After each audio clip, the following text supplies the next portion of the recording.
face. Hey, it's your girl Moni 69 Ways, and I am here to do my finally caught up. And I have thoughts. I finally caught up on Stepfather that was on Tubi, and also Strong that's on Peacock.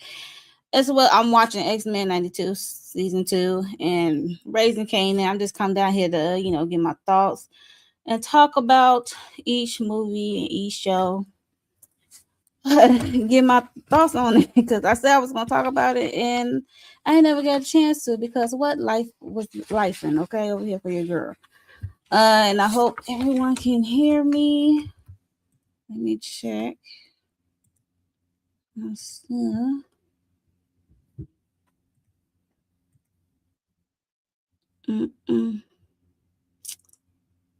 Oh goodness. I have nothing prepared. Hold up a second.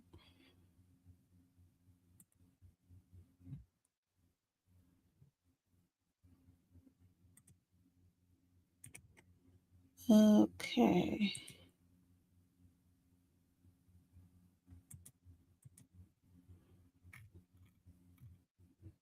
Hope everyone is doing well today. It's good Sunday. But yeah, I had to come down here, talk about some things. Hmm.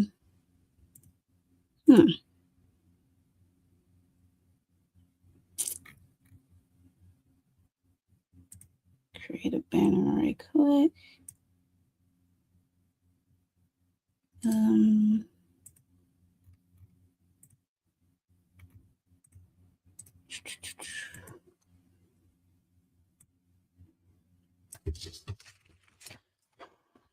Okay, give me a second.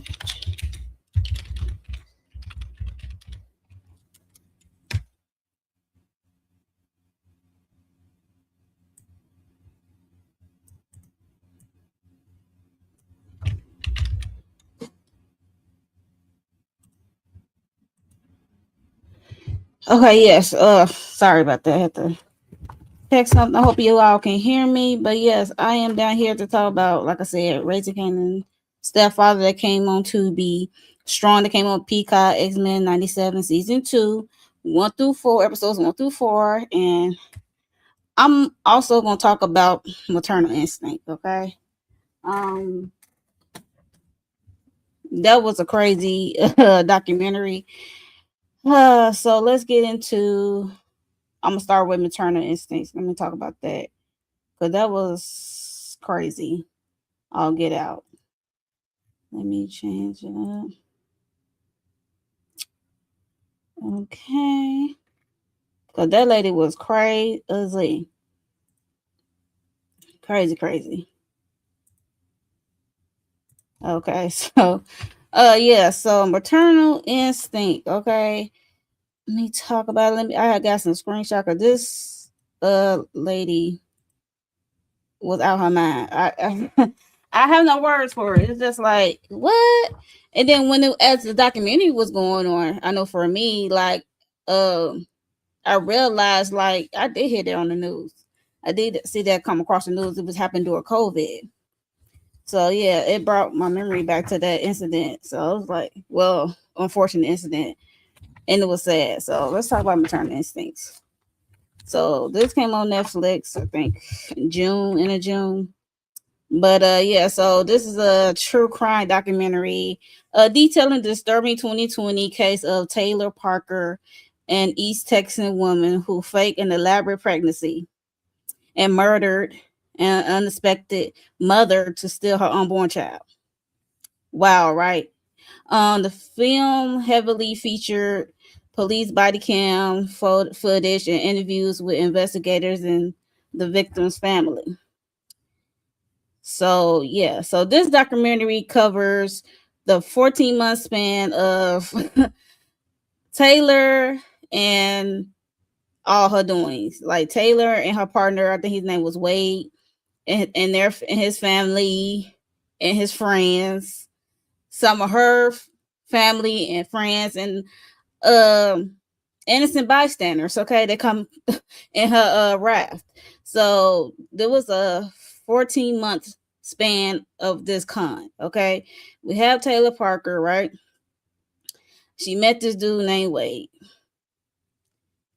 Child, she took a liking to him right away. She telling him that she from the other side of the tracks, meaning she coming from money. And mind you, he's like a farmer. His family is dealing to farmland and stuff, and they is not doing well. They not, they have a little struggle. Okay, so they doing a farm life, so they not coming from money, and they believe her ass. Okay, and she comment talking about how her mama's making hard for her, about the will that her grandmother left for some money, and the mother is in the way and stuff like that. It was crazy, crazy, crazy, crazy. Hey, Candy Love. Hey, girl. Yeah. So, like I said, she saying she came from money. She saying how her mom is making it hard for her to get her inheritance. I think she said the inheritance came up to be like $8 million at one point. I'm like, $8 million. Okay. Mind you, Wade and his family are taking her word for it. Okay. And they somewhat got excited, like, oh gosh, you hit the jackpot or whatever. Because like his family works hard. They doing that hard farm life. They work hard, to keep up what they got and make ends meet. And she is she is conning him. And I'm looking like, as time went on, mind you, this happened all in 14 months. Okay? All in 14 months. They wasn't day long. And then she's talking about she ended up moving out her place, end up pushing herself into his place. Okay? Like crazy, crazy, crazy.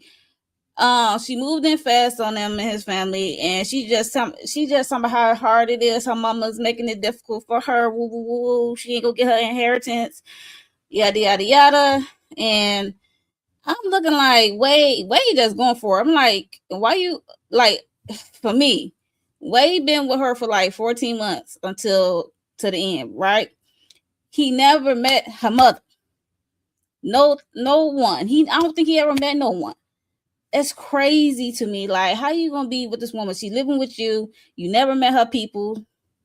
Wow, crazy. I didn't get it. But yeah. So Wade, he was like, taking a liking to her because her personality. She got a bubble plus personality, and at one point she was so excited that she said she about to get her inheritance. Is she almost this close to getting her inheritance, right? And she up there buying, she going stupid crazy. She so-called buying his family cars. She got him a pickup truck, got the mom a car, and she tried to, because mind you, Wade, her boyfriend, wanted a ranch of his own. He want to do his farm like he want a ranch of his own. So he is over there like getting excited because she supposed to put up, I think, like $2 million for this ranch or whatever. And he getting excited. They getting all the paperwork ready and stuff. And child. And then they was waiting for her. They have to clear. If she says she's going to pay cash for his ranch, right? They have to do some background check. Okay. Like, this is like real serious business. Okay. So she is majorly delaying stuff. Okay. She's sending out forms from a lawyer or a bank person with a certain name, and like she is creating these false documentation. Okay. And she leaving voicemails and Uncle Butch at the bank and yada yada. She is lying to these people. Okay. She is lying to these people. Hey Tamika, thanks for stopping by. Yep, lock them all up, tie your fool. Yes. Hey there, Kara Speaks. Thank you for stopping by. She is where she deserves to be. Yes, she is. But yeah,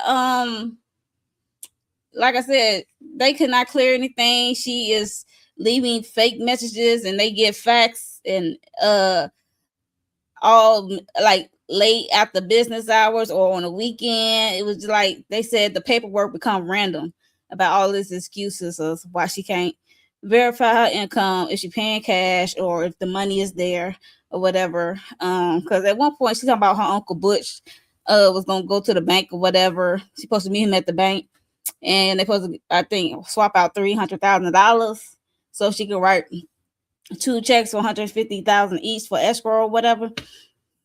Whole food. It just come up like saying it's a no show and stuff like it's like this was wild. I mean, there was a long con until the end got deadly. But she kept convincing her boyfriend Wade that the money is there. She got the money, but her mom is making it difficult. She keep convincing this man. I mean, after the while, I think the mother had caught on when the car. She told Taylor told this crazy broad told Wade mother to leave her car in the lot in the driveway so the people can come pick it up because it has a recall on it. Okay, so the lady been waiting for her car. She called up to the dealer place, right? And they told her like, "There's no recall. That car is not paid for." Taylor lied, and that's why it had to be repossessed because she couldn't pay for it. Red flag number 2. Red flag number 1 is y'all never met her peoples that she keep bitching about. Like nobody did no background check about this money, and she keeps talking about all this money she inherited, and nobody do a background check. I mean, I know y'all in a rural area, but like y'all do have some ways to find these things out. Okay, I know y'all in a small town in Texas, but yeah, yeah. So what else happened? Child, I think she felt because Wade at this point had it was a point in the relationship, I think like within 4 months or 3 months, that Wade was slowly pushing her away because this is because in his mind he was like, all this is happening so fast. I'm like, you think? I mean, you accepted this truck she gave you. It's like a lot happened. She keep talking about this money she supposedly inherit and whatever. Like, yeah. And he kind of created this. I'm like, it's too late to create this. And she moved in on your ass. That's how I felt about it. She moved in on your ass, and it's too late to be creating distance. Okay. But I guess because he's a hard worker, he worked like all the time, like most of the day and whatever. Like, I guess he really don't be having time for himself. Because I think in his mind, he think everything was cool because she was at home cooking and having him dinner on the table by the time he get home. Because like I said, he's a hard worker. He on the farmland or whatever. And like she basically playing wifey duties while being a wife, but she was doing all this stuff. But like I said, like he wasn't like really rushing the relationship. She was, but he was so laid back, he didn't even say nothing. He didn't even say nothing at all. It was just crazy, but he was so laid back. But at one point, like I said, she felt the distance, and then all of a sudden she's pregnant. Okay. So we gonna go back to her past story. Now her mama don't talk to her. We ain't know why, but until the end of this documentary, which was she afraid that, mind you, she has 2 kids already. That's the kicker. She got 2 kids, and she had her first child was at 17, right? And then at 21, I think she had the other one, and then she asked for sterilization. She wanted to no longer have kids anymore. Okay. No longer want to have kids anymore. So she was at 21 asking for this after her second child. And so she can't have no kids. So, and then she turned around in present day telling Wade that she's pregnant. How, Sway? How you pregnant? Okay. And then we get to meet her, like her friends, Mackenzie, and I forgot the other one. I think her name was Sophia, whatever. But like we get to meet them and they talking about it. And then a former classmate, we had one former classmate who was black, who knew her from middle school to high school, and tell how her personality is made up. So So Mackenzie, they let it be known like she cannot have kids. She had a hysterectomy, and then they also had her doctor on there who she went to, who did the hysterectomy and who like birthed her 2 children that she already has. And yeah, like I said, it's just crazy. And yeah, they let it all be known. Because mind you, Mackenzie, I think she had got married, and then she said she having a hard time with pregnancy, getting pregnant, and then she got pregnant, and then all of a sudden Taylor crazy ass want to be pregnant too.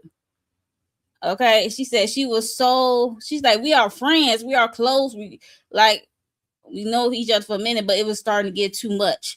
She was like overcrowding her. She asking her for her login, for her chart login, her medical login. I'm like, you are crazy. Crazy, and sick. Yes, Samika, sick. Crazy. Why did you asking for her login to her and asking, can you come to her appointments and what time is her appointments and when is her appointments? Like, are you okay? And then that's when Mackenzie, her friend, had like created some distance, kind of like cut off because it got weird. Okay, it got weird, and that's when she found out through social media and stuff that she had told Wade that she was pregnant. And they know then well she couldn't get pregnant. They know, but not Wade family in his community know. Okay. But my thing is like, yeah, I know Mackenzie want to create distance, don't want to deal with her crazy ass, but like you should at least try to get somebody a heads up. Like what's going on with this crazy chick? So yeah. She they also show her a former co-worker. She did have a job at one point, and then she always bonding, trying to have similar situation as the other person. Because mind you, her ex co-worker said she lost a child and she's mourning over there, and then Taylor said she lost a child too at birth. Whole damn lie. Okay. And she also worked as a photographer, so she was like a freelance photographer. She did some photography work, and she did like, I guess, weddings and I guess birth announcement celebrations. And she did a wedding. She did a wedding for Reagan Simmons Hancock. It was a young lady. She had got married to her husband Homer. It was just so beautiful. She was like really in a party. They said she was so involved that they thought she was a bridesmaid. That's how involved she was. She was taking pictures, and then after a while they became friends. So they would hang out every now and again, became friends. Be at her family house, at the dinner or whatever. So I think she's like 6 years older than Reagan. Taylor is like 6 years older than Reagan. So they became friends. As time went along, this con, as she told Wade she was pregnant.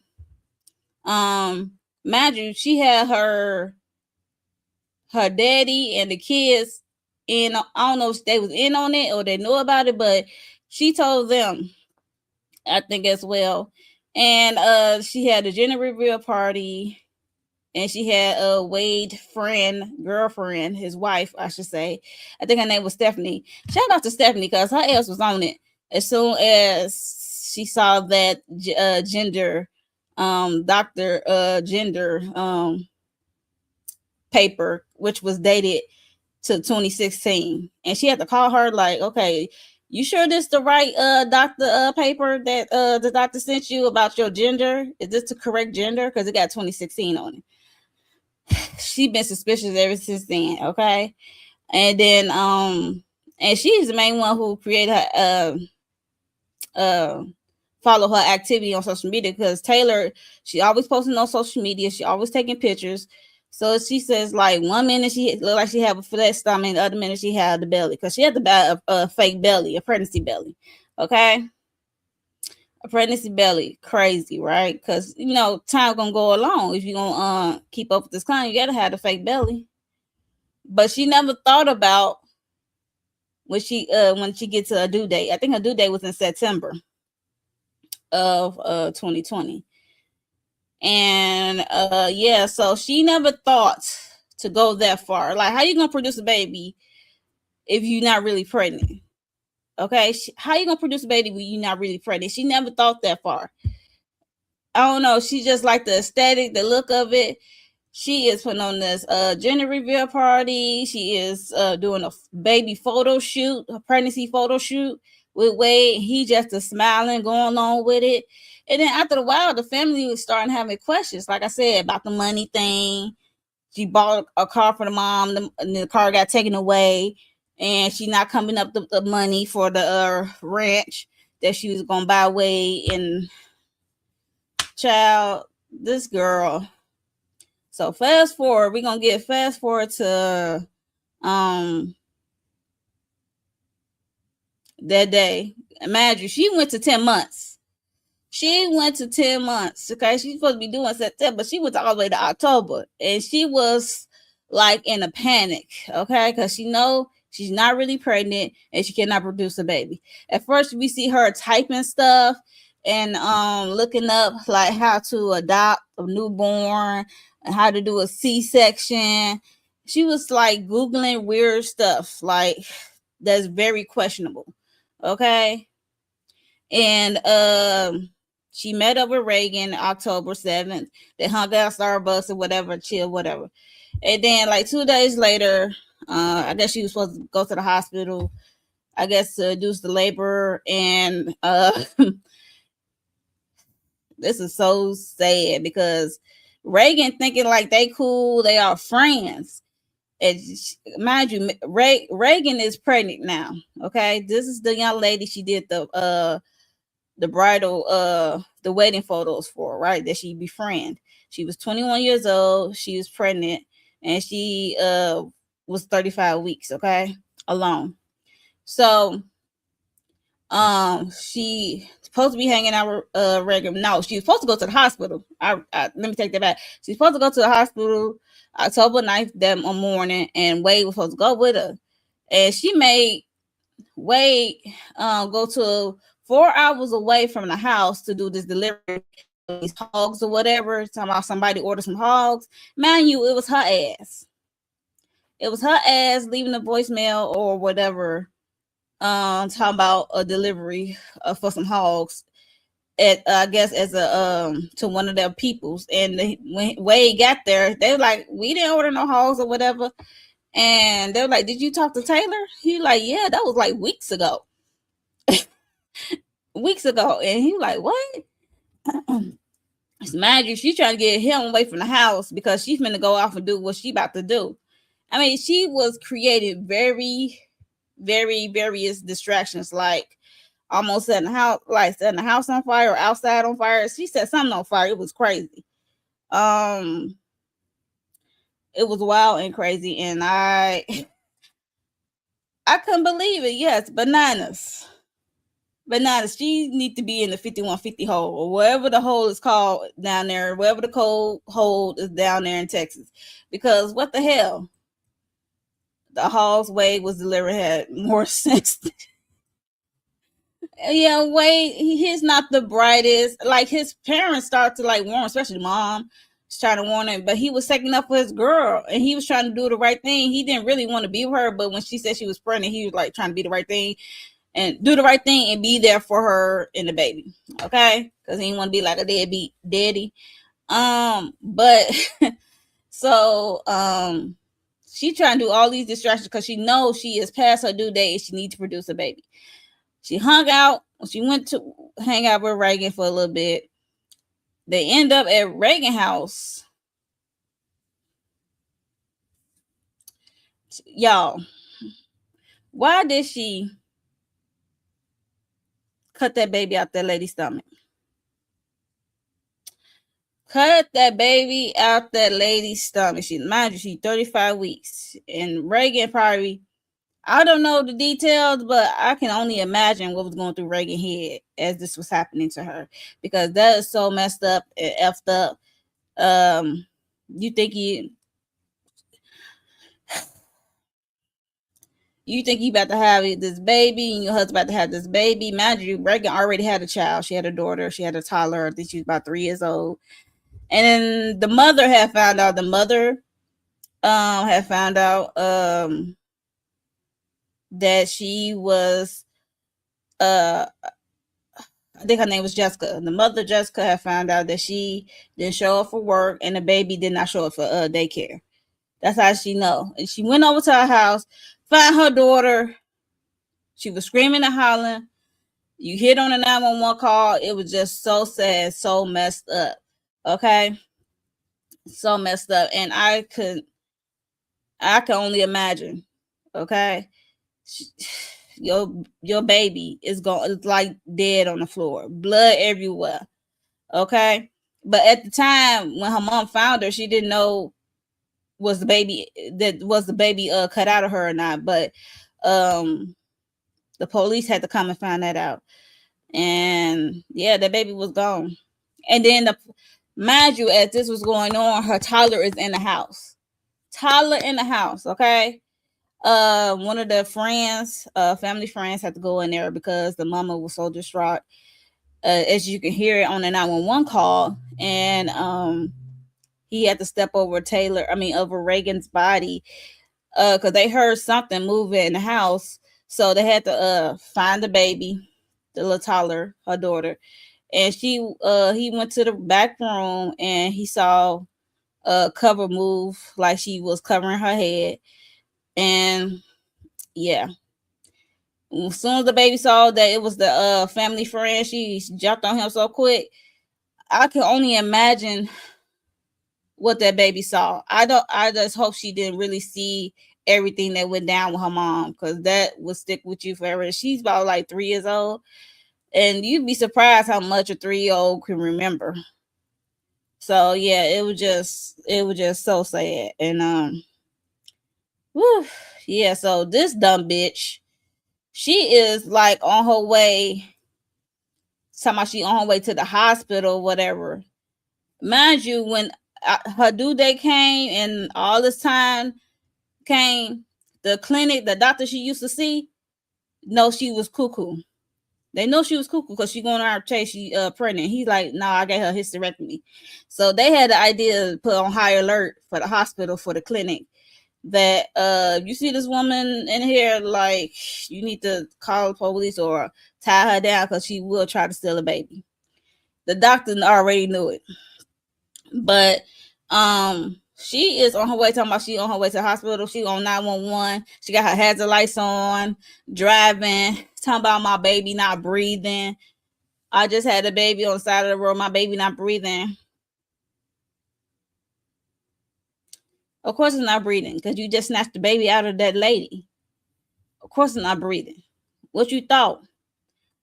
Yeah, like she's on the road talking about my baby not breathing. I just had this baby. Woo, woo, woo. Girl. And mind you, because this is based off Cam, they are relying on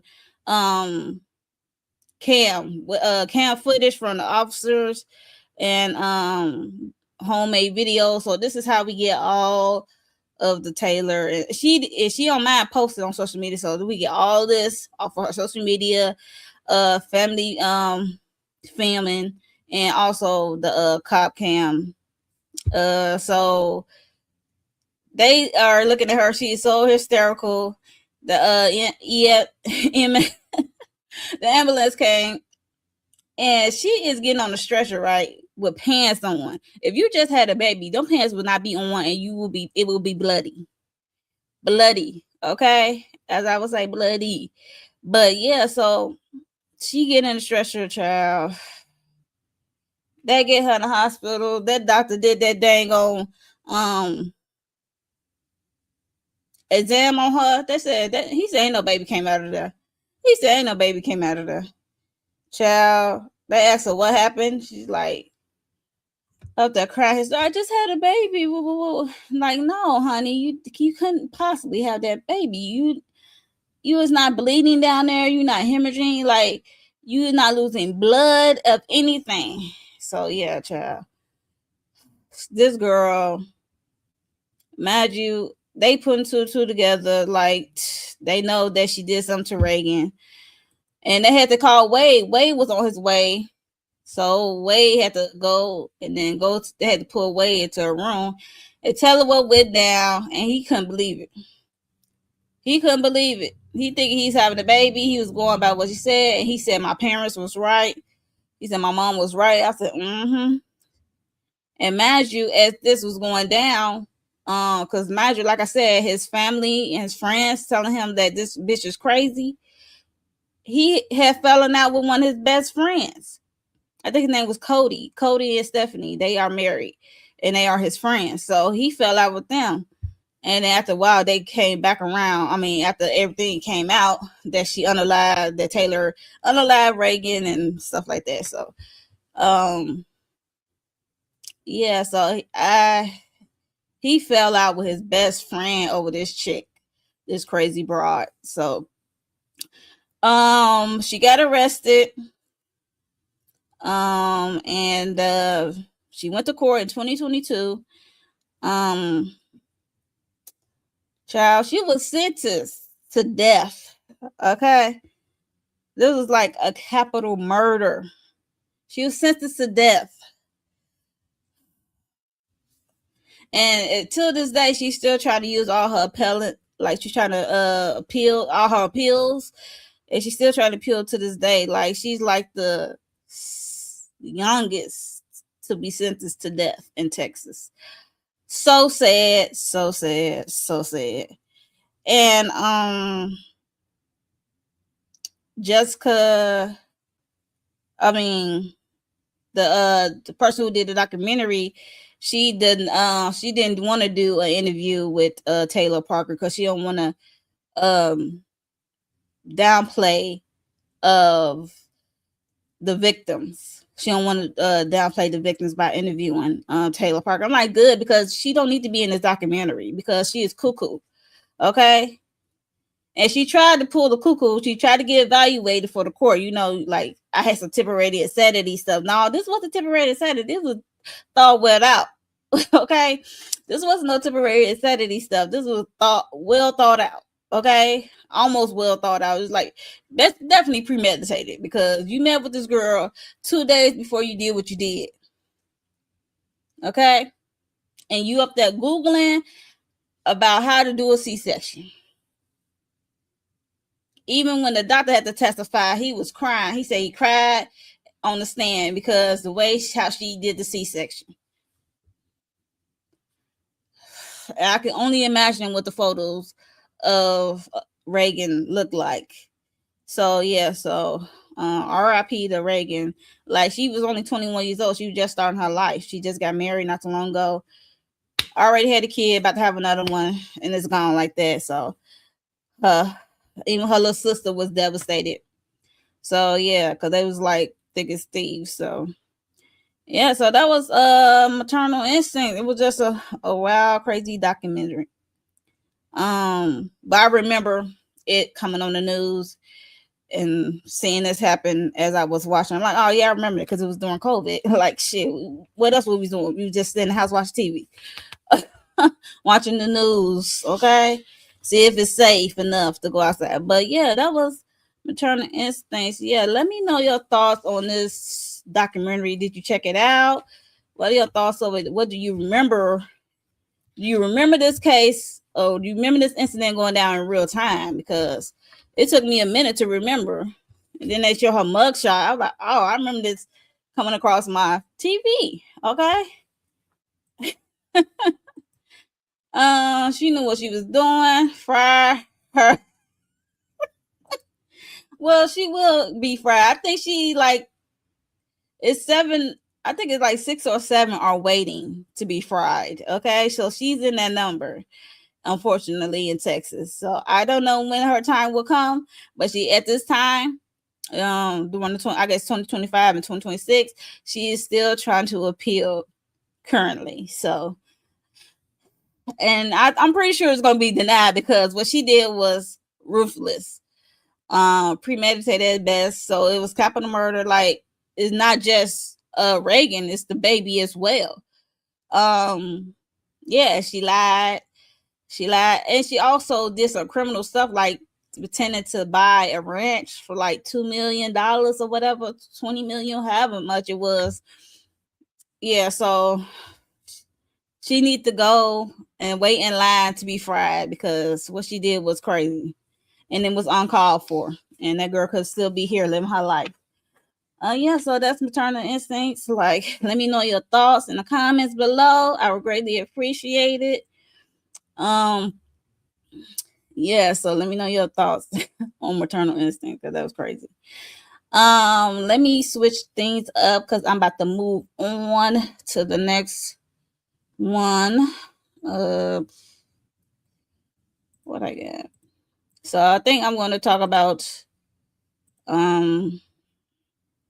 Stepfather on Tubi and how great it was. Oh goodness. Oh goodness. It was a great movie. Sure was. It was a great movie. It was so great. I had to come down here and talk about it. So yes, let me change it up. Come down here and talk about the damn stepfather of it all.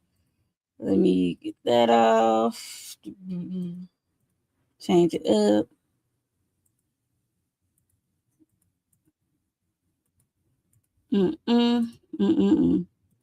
Cause this was a doozy. This is one of the movies that I said I was gonna talk about. And I didn't get a chance to talk about. Like I said, life was life and okay for your girl over here. And I wasn't able to do it.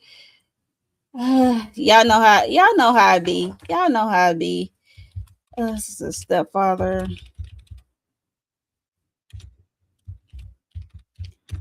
Okay.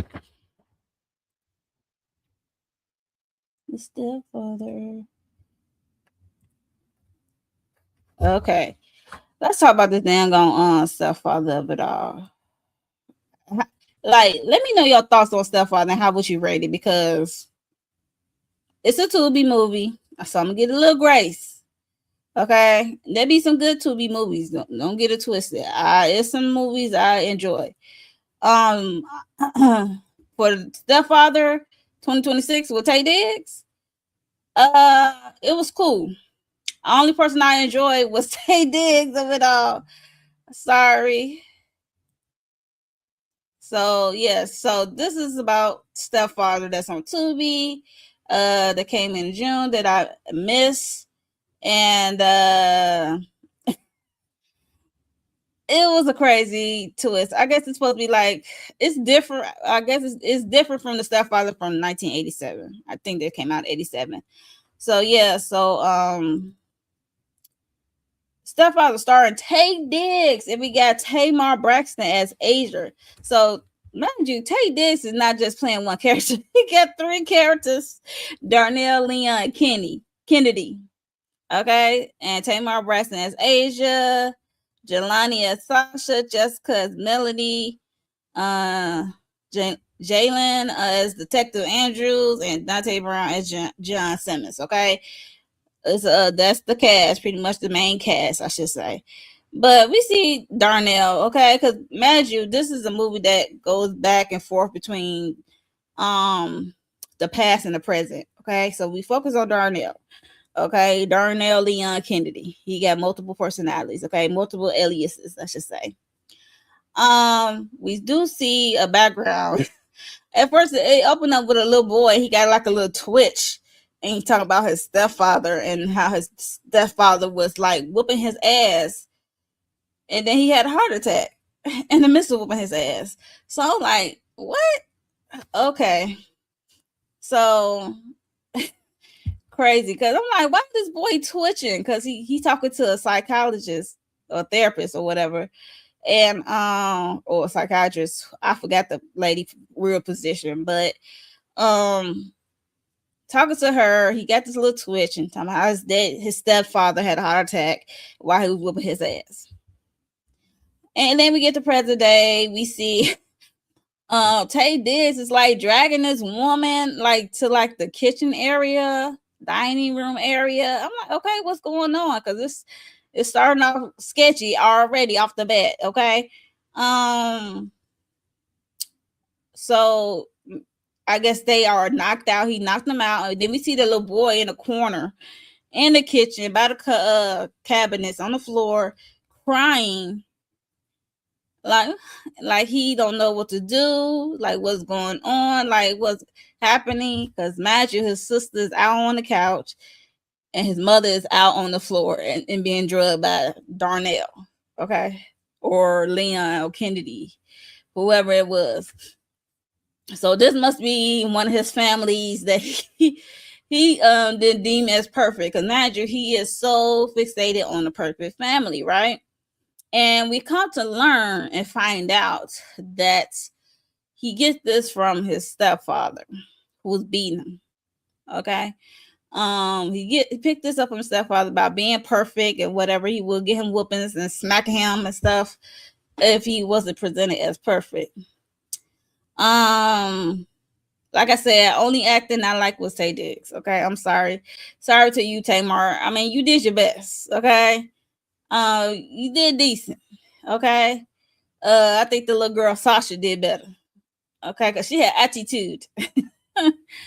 And Melody did good too, but yeah, this was just crazy, because if he don't feel like the family he created deemed as perfect, if he see a crack, okay, he will start from scratch. He will end you and start from scratch. Okay, talking about effed up, right? That's so effed up. I mean, he a charming man, okay? And then we see Tamar in her life and how she is married. She's married to this white guy. I think his name is what's his name? It started with a T. Anyway, when it comes to me, I shout it out. It started with a T. I want to say Toby or Tommy or Thomas, somebody. But yeah, she's over there with this white guy. She had 2 kids by him. One is older, one is college, and one is like high school, 14 years old. So she is going through it with him. Imagine he broke up with him. I mean, he broke up with her to go sleep with the secretary. Like, he don't, because she comes from money. And he said he doesn't feel like he belong or fit in a little world anymore or whatever. So that's his excuse to go do something with the secretary. Because imagine Tamar, like, is there somebody else? At first he said no, then he said yes. Just the lying. So yeah, so like I said, she got that going on. So basically they're going through a divorce. Mind you, we get to Tay Diggs. He at the police station. He is like acting his ass off, okay? Because he's talking about he went to the store and he came back. The house was on fire from the first family we see. He lit the house on fire. At first, he was doing a dance to some music. I'm like, this nut. And then the house got caught on fire. It was an electrical fire. I don't know how he made that come to be, but yeah. So the first family is out of there. Okay. How he came into Tamar and her 2 daughters is at the grocery store. So he's like putting his charms on and ear hustling, because mind you, like I said, she divorced their father, and the daughter Sasha talking about how she I guess they talking about their taste palette for his food and seasoning of it all. So he charmed his way, talking to her and debating her about, like, I guess food choices, what have you, and just trying to get her to come into his web of deceit and lies, or his perfect delusion, trying to get her to come his way to, like, I guess eats, like he said he cooks. She was like, I ain't never heard of you, because imagine he's saying like he a chef, but he not really a chef. But he said you should try my food, whatever is the best, whatever. And child, they making small talk, and Sasha was growing very ill of this grossness of the strange man flirting with her mama. And yeah, so I guess they exchanged numbers, and went about that way, I guess. So 6 months later, they married. They elope. I said, you got to be kidding me. 6 months later, like he moved fast. If 6 months, he talked her into eloping within 6 months. And the only person who like really accepted him is the mom and the other daughter, the ones in college, Melanie. She automatically called him dad. Crazy, right? Sasha is like, no offense, like no shade, but you was not my dad. You my stepfather. Like, I already got a daddy. Okay. But yeah, so like I said, they eloped 6 months. Even her best friend, Asia best friend, played by Tamar, was upset. His name was Brett, I think, and he was upset. He was like, y'all could have called me, I could have came. It was like they were like, it was just last minute, it was just quick. I'm like, yeah, because he got you. He got you, okay? In 6 months, he got you. So that was having a little party celebration about the marriage of it all. So they had like friends over. And child, what I was about to say. So, oh yeah, so he is like I said, he's a charming bug. Now he has become very creepy. My at you, like he is spying, he is staring, he eavesdropping on the girls, and not just the girl, because Melly got a boyfriend, and he's I want to say Latin or white or whatever it mean, but I guess they go to the same school, and yeah, so they go to the same school, and he spend the night. Okay, mind you, he spend the night at the house, and he even came in and see them in the same bed together. Like he is like a creep, just watching. Okay, crazy. So, as time went on, it couldn't be that long because he even Melody had to commend him by like how things almost perfect. Like, you making my mama happy, and you make my mama happy. So it seemed like it's almost perfect. He was like, it is, huh? He like, that's like what he want to hear. He want to hear that how their life seems to be perfect. And Melody, she's the oldest. She know her daddy ain't ish the way her daddy treated their mom, right? And she automatically, I don't know, she automatically within 6 months calling this man dad. Okay, I think she think doing that to get under her real dad skin. Sasha, she's not going for it. She's the one with the attitude, and I don't like he is too involved for being 6 months. Like, ladies, like, how quickly involved will you have your dude or your significant other in with your daughters? Not just the ladies, the fellas as well. Like, how quickly will you have your woman or your wife interweaving into the personal of your children? Like, I need to know how quickly should they, because this is in 6 months. Okay, they know each other for 6 months, they got married within 6 months. Okay, so I need to know how quickly would you intertwine these people into your children's lives. So let me know in the comments below, because this was fast. So she is like over the hills, like in I guess in love with him, Asia, but I don't think she really in love, because Ty had told that later in the movie. Like, she not really in love. She is like in this bubble. She thinks she in love with this man, but she really ain't in love with this man. As time went on, like I said, he is like so controlling, and we also seen like some intrusive things that he want to do in the present that he doesn't do. It's like this daydream of it all, like what he want to do, like slap Melody boyfriend, but he doesn't do it, or slam down Sasha on her bed, he doesn't do it. It's like these moments we thinking like, oh damn, he really doing it, but no, he didn't do it. But when we got towards the end, he was actually doing that ish. Liam was popping out of Darnell. Okay. Okay. Yes, it was too fast. That's I know. That's what I'm like it's just too fast to intertwine your significant other in your kid's life like this. 6 months, that's so quick. And then that's just a setup for your pain for later, most likely. Like, I guarantee you it will not end well for you and your kids. You're gonna be suffering, and you don't know why you're suffering, because you don't really know this person.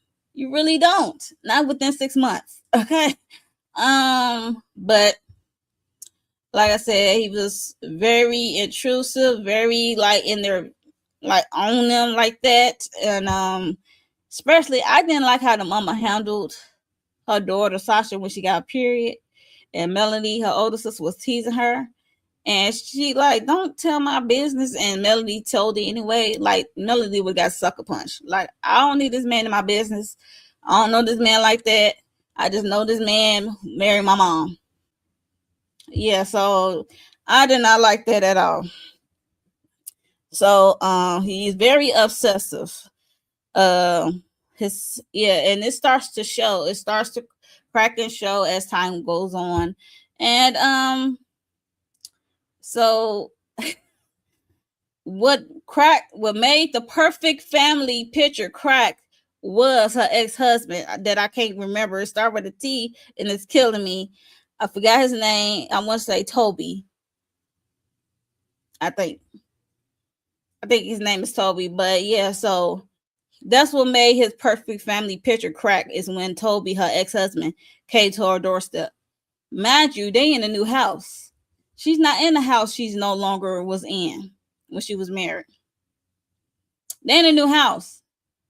And mind you, she was like, how did he find out where I live and the house is not even in my name? I'm like, say what now? The house not even in your name? Not even the lease? I guess, but okay. Within 6 months, okay, like you got your house and here you are in a new house. Your name not on the house at all. So that's crazy. And so trusting, because he can kick your ass out with a drop of the dime. I'm just saying. Yeah, so like I said, the ex-husband showed up because, mind you, the daughter Sasha, she's been yearning for her father, spending time with her father, whatever. He showed up because the daughter had vented to him about what went down, whatever, about her period, I guess, and what have you, and the mom new marriage or whatever. And Tay Diggs, character Darnell, he did not like that. He got heated so fast. He was about to, okay. And he got so upset that he ended up leaving the house. And Tamar, Asia had to talk to her daughter Sasha and Melanie about it, because Melanie was about to go to school. And yeah, so there was Toby, I think that's his name, was on the doorstep, her ex-husband. Okay, and now she looked at flustered, so she said she was gonna go after her husband. And then, mind you, Toby still lingering around outside the house. Called her outside. I don't know why she invited this man to the house after she saw how her husband reacted after her husband left, even though he crazy. But why would you bring your ex-husband? I know he's the father of your kids, but you could have talked to this man outside. Okay, because mind you, as she was in the kitchen, talked to him like, don't try to come back around now, because I guess his 20 didn't work. Okay, he went with the 20 instead of sticking with the 80. So she said, don't come around now. Yeah, you was with the secretary. He said, you know how guys are when they know they effed up and they trying to come back around. So mind you, like, they are getting close in space.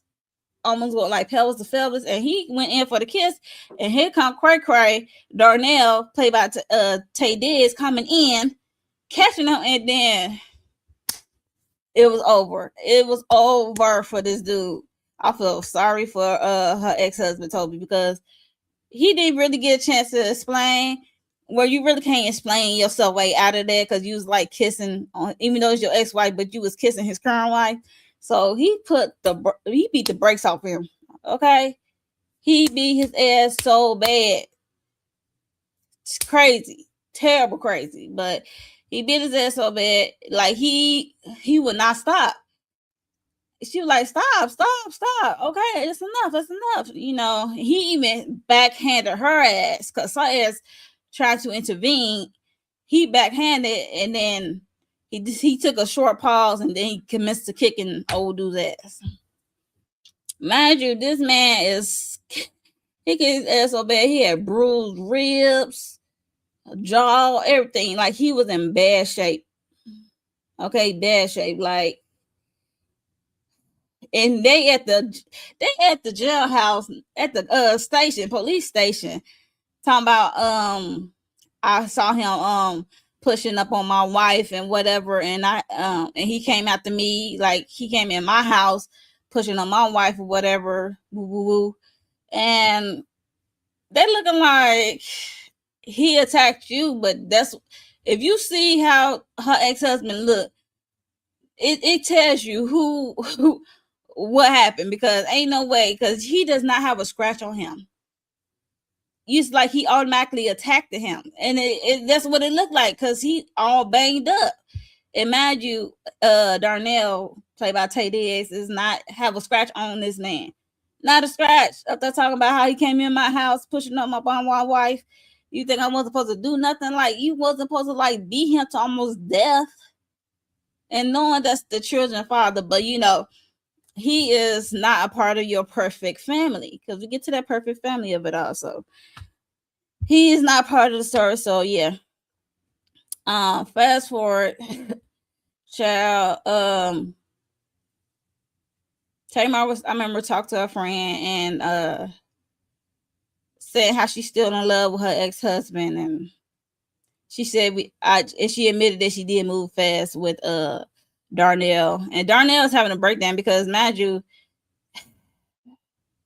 he feeling that she still has a still love for the ex-husband. He just said, she said she's a good woman, but she's not good enough. We know what that means, because he's cray.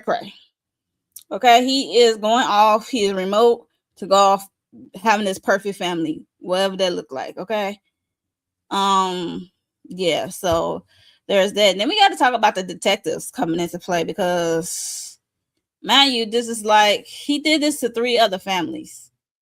I think he did it to 3 other families. So I think Tamar is his 4th family, if I'm not mistaken. So we got the detectives into play, and I didn't care for these detectives, because they was getting on my nerves. So bad. They was getting on my nerves. I didn't care for the detectives. Especially the rookie. He was, the way he was talking shit. I guess that's supposed to make him seem like an asshole, make him seem cool. I did not like that at all.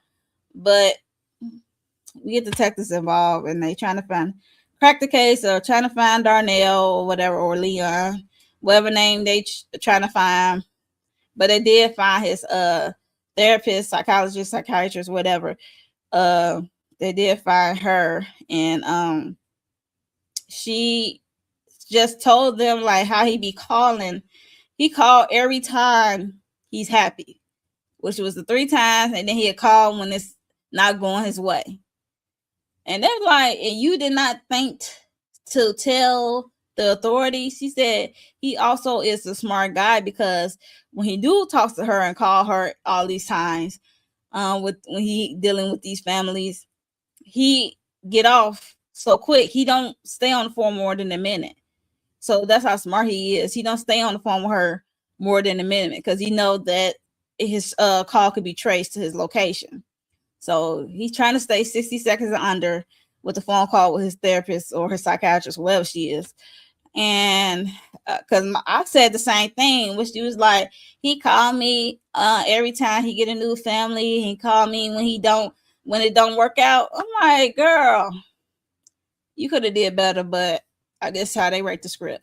So, like I said, he doesn't care for the ex-husband. He ended up taking out the ex-husband, child, choking him out, drug his lifeless body up top of the steps, and broke his neck and tumbled him down the steps to make it seem like he fell down those steps and broke his neck. Now, if anybody's smart enough, knowing like those steps, if you saw those steps in the house, that's not, if you fall down those steps, there's no way you're gonna be able to crack your neck like that. Now on those steps. So yeah, so that was crazy. And Tamar just taking up for him at the police station about his interaction with the ex-husband was crazy, because I'm like, are you okay? Because you sound like a battered woman. Like it's her fault. Like her ex-husband was trying to kiss her, whatever. Like making excuses for him, like being that man ass, like almost to death. Crazy. But yeah, so like I said, he unalived the ex-husband, so he think that's out the way. But she still says she loved this man. And I think they should pause it. So they should she's, I don't know if she want a divorce, she just need a break from him. I guess to see what she want to do, because like I said, they move fast. They did it within 6 months. They barely know each other, so there's that. And Smadru, Sasha is trying to get in touch with her father, because she was trying to, they supposed to meet up for like lunch or come together, spend some time together, and she's been calling her father, texting him. He was a no-show. We know why he a no-show, because Darnell, crazy ass, went over to his house and finished the job. Okay? Finished the job, unlike that man. And we see at the same time Darnell is spiraling. He's breaking down. He had to go get a hotel room. He talking to his the other voices in his head, like Leon Kennedy is like the devil and the angel, I guess. But he got voices in his head, because Madrid, like his psychiatrist, I think she is, said he had like bipolar, schizophrenia, and multi he had multi I forgot what she said. Anyway, he got multiple personality disorder, whatever, something like that. But yeah, so he's dealing with a lot. Okay, he Leon is the bad one. Okay, we saw little Leon when he was little. We see it. But you know, little Leon is the one that be popping out. They be doing all the bad things. So yeah, so Leon is slowly taking over as his perfect family is coming undone. Yeah, so like I said, he figured out, they talked about it. He talked about it with Asia. She said she wants to have a break and get some space. She loved him, but she still has feelings for her ex-husband. Mind you, the ex-husband is dead at the house. Her best friend leave. He said he gonna cook dinner. He invited the oldest daughter, who's in college, Melanie, over. And but he didn't count on her bringing her boyfriend. He did not count on her bringing her boyfriend, because he always had this big dinner.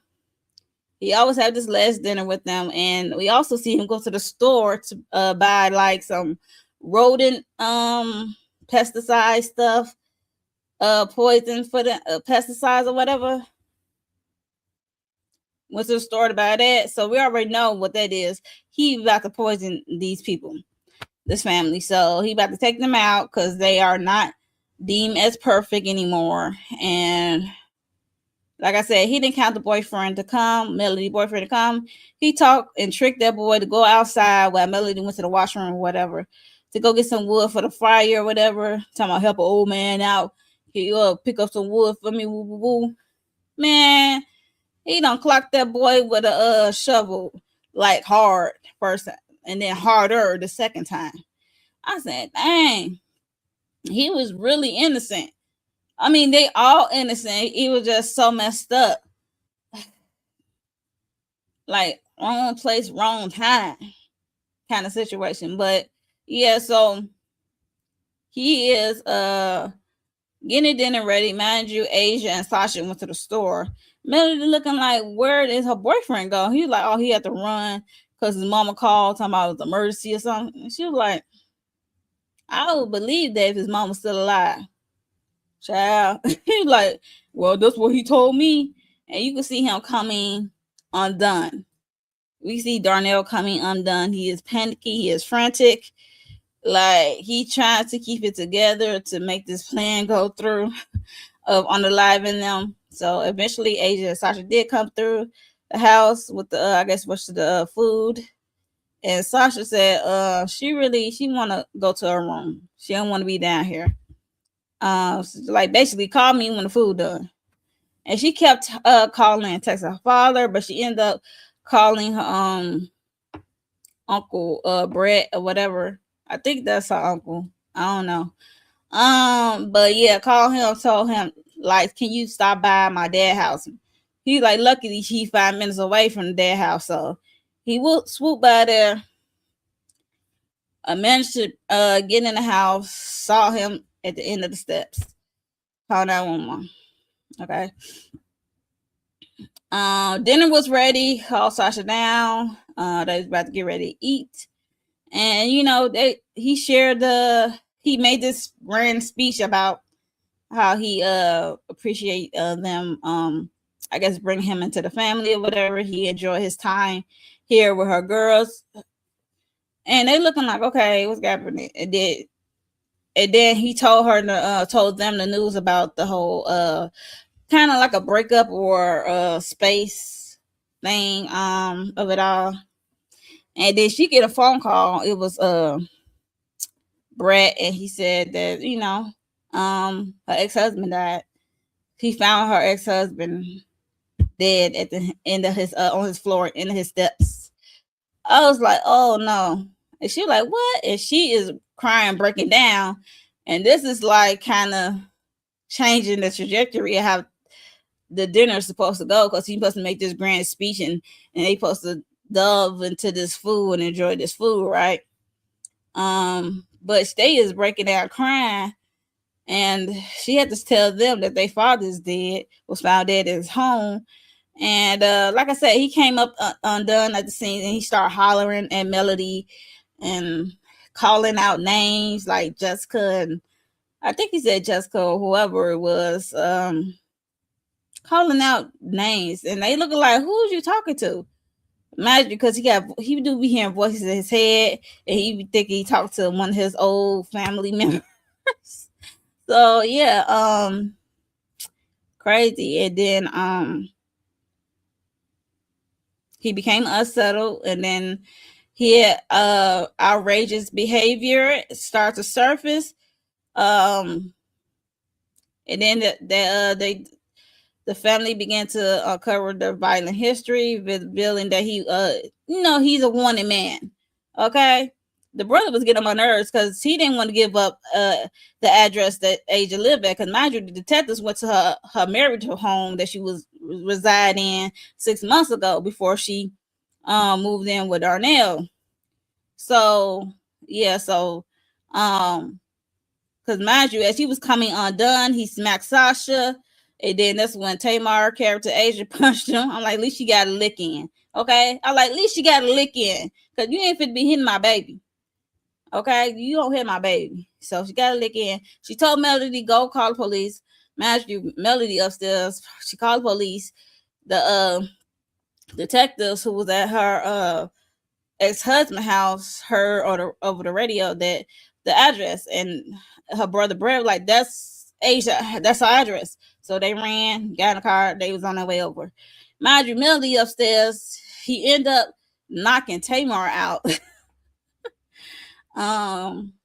Visually knocking Tamar character out, Asia. And he went upstairs calling for Melody. He said, I hate to do this because you're my favorite. You the one who was calling me dad and stuff, but I gotta do what I gotta do. Cause mind you, like Leon took over the body. So she ended up jumping on his back out of the closet. She came out of the closet, jumping on his back, trying to fight him or whatever. And like he was about to unalive Melody until Tamar came upstairs with the blicky and shot him in the heart. Now I laughed because the way the cinematography was on that one, I'm like, did he get hit with a paintball gun? I'm like, okay, yeah, because they looked at pink and not red, but he got shot in the chest. He got shot where the heart was supposed to be, or a major artery supposed to get hit. Like, how he survived that, I don't know. Because mind you, she shot him in the chest, like by like near the heart, like literally. But she grabbed her door. They went downstairs, went outside, wait for the police and the ambulance to come. And they were like, you didn't check and see, was he dead? Because mind you, he is not in the house. He's no longer in the house. No longer in the house at all. I'm like, yes, why you ain't double check? She's like, I was so busy trying to worry about getting my daughters out of the house safely. I'm like, I understand that, but like, if you're gonna have a blicky, I'm gonna need you to do two to the chest, one to the head. Okay? It seems like you got a good aim because you shot him in the chest. Okay? I think he was like a half inch off. But yeah, so he's like nowhere to be found in the house. I'm like, here we go. We about to have a stepfather too. A stepfather too, y'all. Like major arrow, okay? For me, major arrow. But yeah, so we see like a year later that he is with another family child. I said, you got to be kidding me. Like, how did he survive a chest shot? Like, she could have shot him anywhere. But that chest shot, like, how he survived that? I'm gonna need Chris Stoke and them, like, tell me how he survived that, because ain't no way. Ain't no way that man survived a gunshot to the chest. And we already know what's about to happen. We're about to have a stepfather too. So that was pretty much end of the movie, child. It was okay. If I would have to rate it on a scale of 1 to 10 for a Tubi movie, I would give it a I would give it a 6. I would give it a 6. It was a cool movie. It was some things they could have worked on, but we get the gist of the script. What's supposed to go down. Stepfather, like Stepfather is not. This is not original. Okay, this is not a like really original. Okay, but yeah, it's a Stepfather. So let me know your thoughts on Stepfather. That's on Tubi. Will you be down to see Stepfather 2 from Tay Diggs? Because he was acting in this, okay? When he's talking to himself, talk to all those voices in his head, whatever. He was doing his big one. And he in his villain era, okay? Tay Diggs is in his villain era. And I like his performance in this, but I could too bad I can't say the same for the rest of the cast. Sorry. Maybe the little girl who plays Sasha, Kalani, Jules, who plays Sasha. That's probably the only one because she had attitude, and I could feel her attitude and stuff for acting. But other than that, yeah, everybody did okay. Everybody did okay. Like I said, I rated a 6 on a scale of 1 to 10 for a Tubi rating. That's pretty good for me. But yeah, let me know your thoughts on Stepfather and how would you rate it on a scale of 1 to 10 if you saw it. Yeah, let me know your thoughts on Stepfather. Okay, what they could have did better, or what was missing, or what it could have kept out, what they could add. Yeah, let me know your thoughts on this film. Okay, I'm about to switch it up. Move on to the next one. Okay. So the next one is going to be Strung, unfortunately. Strung. Have y'all seen Strong on Peacock? Did you like it?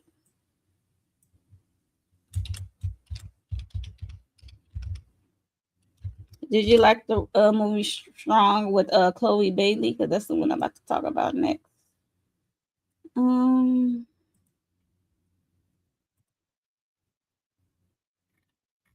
So yep, that's the one I'm about to talk about.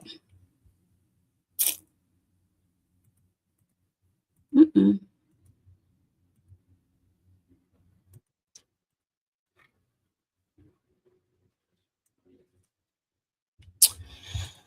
Okay. Strong, strong, strong. Mm. And me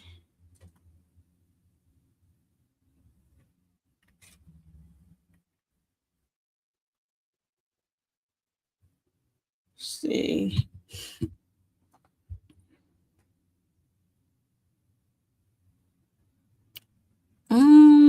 Strong. So moving on to strong. So we gonna talk about strong.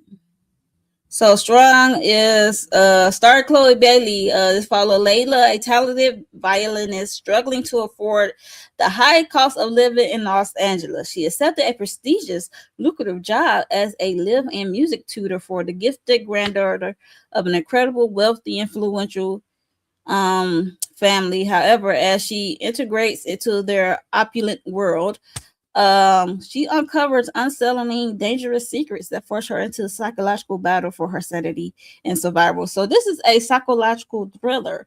Did you feel like this was a psychological thriller to y'all? Like, let me know, cause um, I guess um they could have did more on that part of the psychological thriller part to me, but here we are. But they definitely captured the creepiness of the family. I ain't gonna hold you, but I think they could have did more. Like, how do y'all feel about Strong on Peacock? Um, did it live up to your expectation? Because let me tell you how my expectation go when it comes to when I watch new things. I set the bar real low.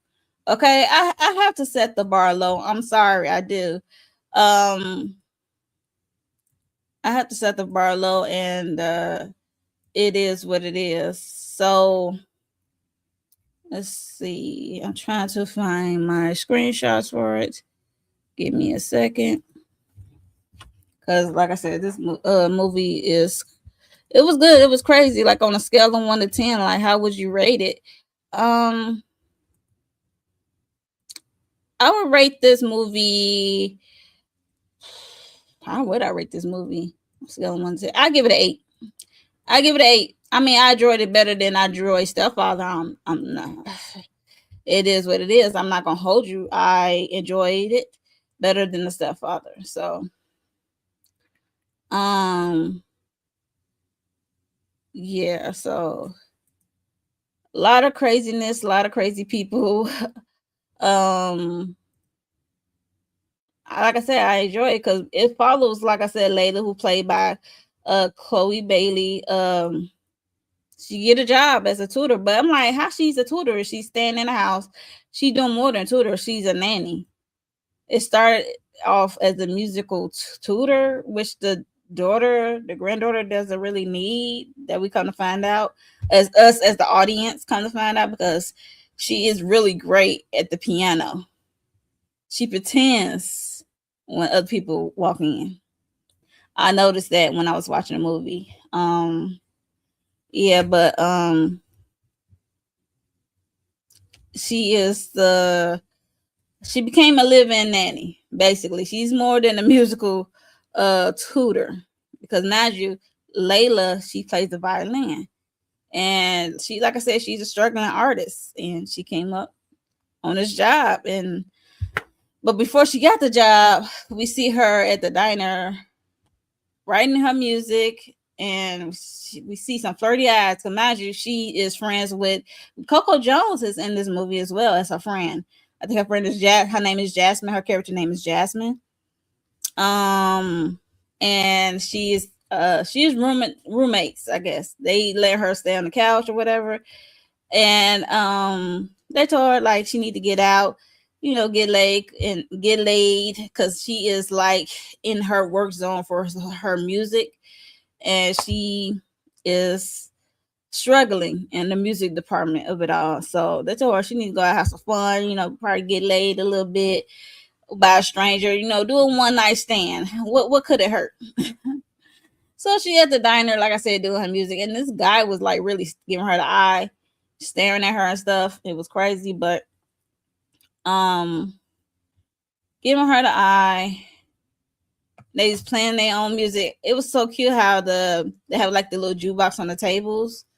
So you play your own music. You put a coin in there, put your own music, and then hey, look, they came. I guess he came over to her table, or she came over to him. But I know they came together, okay, because they was end up walking to I want to say a hotel, and she was like, "I usually don't do this. Like, I usually don't do like the one night stands or whatever." And like he basically kind of like talk her into, I don't know, like he understand. He came off charismatic, understanding, like he not like gonna force her to do the one night stand. And then next thing you know, like in the covers rolling between the sheets, okay, in between the sheets for sure. And yeah, so his name was Marcus. I believe that's his name. His name is Marcus. Is the one night stand. It seemed like they was, kind of having some small talk, bunny, and they had a night of passion. And he left this origami paper note in it, talking about how he had a good time and what have you and stuff like that. So yep, but let's get back to her getting this job though. She was hired by Lynn Whitfield character, Audra. And yeah, so she's the grandmother of the child who need to be tutored, which her name is Zuri. And Zuri lost her father, and her mama's name is Imani. She lost her father, who was played by Parson Fontaine. He's like a rapper, producer, writer. I know he writes for Cardi B. And he used to go with Megan Thee Stallion. So it's just like he's in the movie, but he's not in the movie because Nigel, he's in pictures and they see flashback of him like working the crowd. Nigel, he's like a rapper. And yeah, so that's who Zuri father is. And yeah, so this little girl is kind of going through it because Nigel, she is always like wearing this mask. I think it's like a Dahomey from the Dahomey Amazon tribe or whatever. The last time I heard about the Dahomey was from Woman King. So I was like, okay, I can see that. Yeah, it's just a lot going on with this child. I'm like, why is she always wearing a mask? I'm like, is she breathing in that mask? And then she did take off the mask on her own, I guess, when Layla come around, or when she feels safe to do so. Okay, because mind you, I think even Layla had picked it up like she's using it as a protective shield and not as a security blanket like her grandmother says she does because she lost her father. And she's the one who found her father dead. I'm like, she was like 3 or 4 years old. Crazy. She picked a bad one for her first time to do it. Yes. Crazy. And kind of find out like on her first day there, Layla's first day there on the job, she met her Audra's son-in-law, Marcus. I'm like, I'm surprised she didn't tense up when she heard the name Marcus. I'm not gonna hold you, because I would have tensed up like, Marcus who? Because I just slept with him. So he come waltzing in. She trying to divert out of the dining area. Cause I imagine they having breakfast, and she fixed Zuri some breakfast, and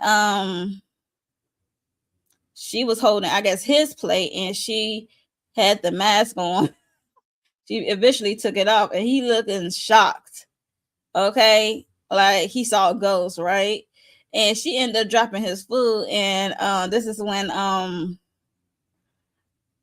Money, mind you, Money is pregnant. I don't know how far along pregnant, but I think she looked like 8 months.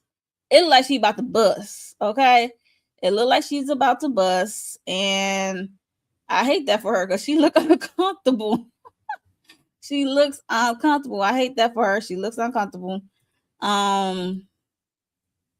Yeah, like I said, like she's about to bust, and she is screaming for Femi. She's like the house manager, the cook, or whatever.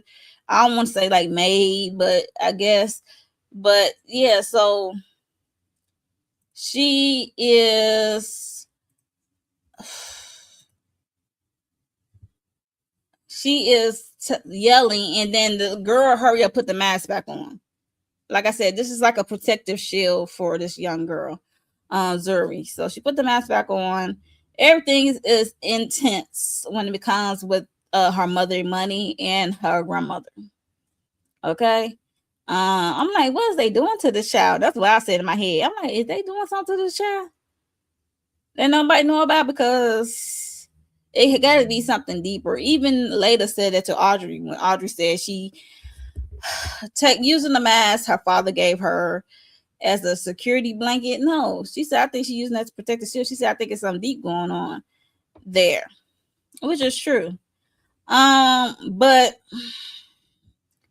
so she we got her, Layla is the nanny, she's a music tutor, she's all these things for this child Zuri. She's tried to talk to her, get her to open up a little bit, and like I said, Zuri is excellent on the piano. She is very good. She was playing something, she was playing a song, and Layla was loving it, and then when somebody came through the door, she was tap tap tap, like she didn't know like she is like don't know how to play piano. I'm like, is she faking it? I'm like, what's going on? Imagine, it must be surprised if she's great at the piano or whatever, because her father is a musician. So even though he's a rapper, he's still a musician. So that won't surprise me. But yeah, like she is going. This little girl is going through it, and then as we see, a stranger is peeping out Zuri and Layla. I didn't know who she was looking at, staring at first.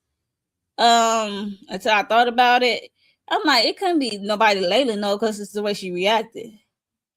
I'm like, let me find out if this RGB, I think that's a Zuri father stage name.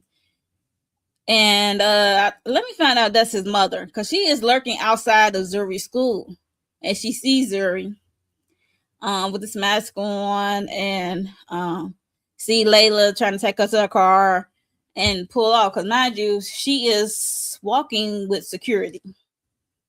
Okay, the first time we saw the lady, she ain't doing nothing, she was staring. She was trying to get I guess Layla attention, or Zuri attention. Okay, she got in the car, everything is crazy. Layla and Marcus, he was like, how do you, he said, are you stalking me? Like, how you know I stay here? She's like, I did not know you stay here. I got the job. I went for the job. I got the job. I didn't know that y'all was related or you stay here or whatever. And he tried to keep things on the low. He trying to make sure nobody find out, what have you. And I remember that little girl sneaking up on them. I'm like, y'all forgot that this child is lurking around. I'm like, and why y'all talking? Y'all trying to keep it a secret? Like, y'all is like tucked off away from, y'all looking suspicious, okay? Y'all are looking suspicious as hell. Talking in the corner. But yeah, so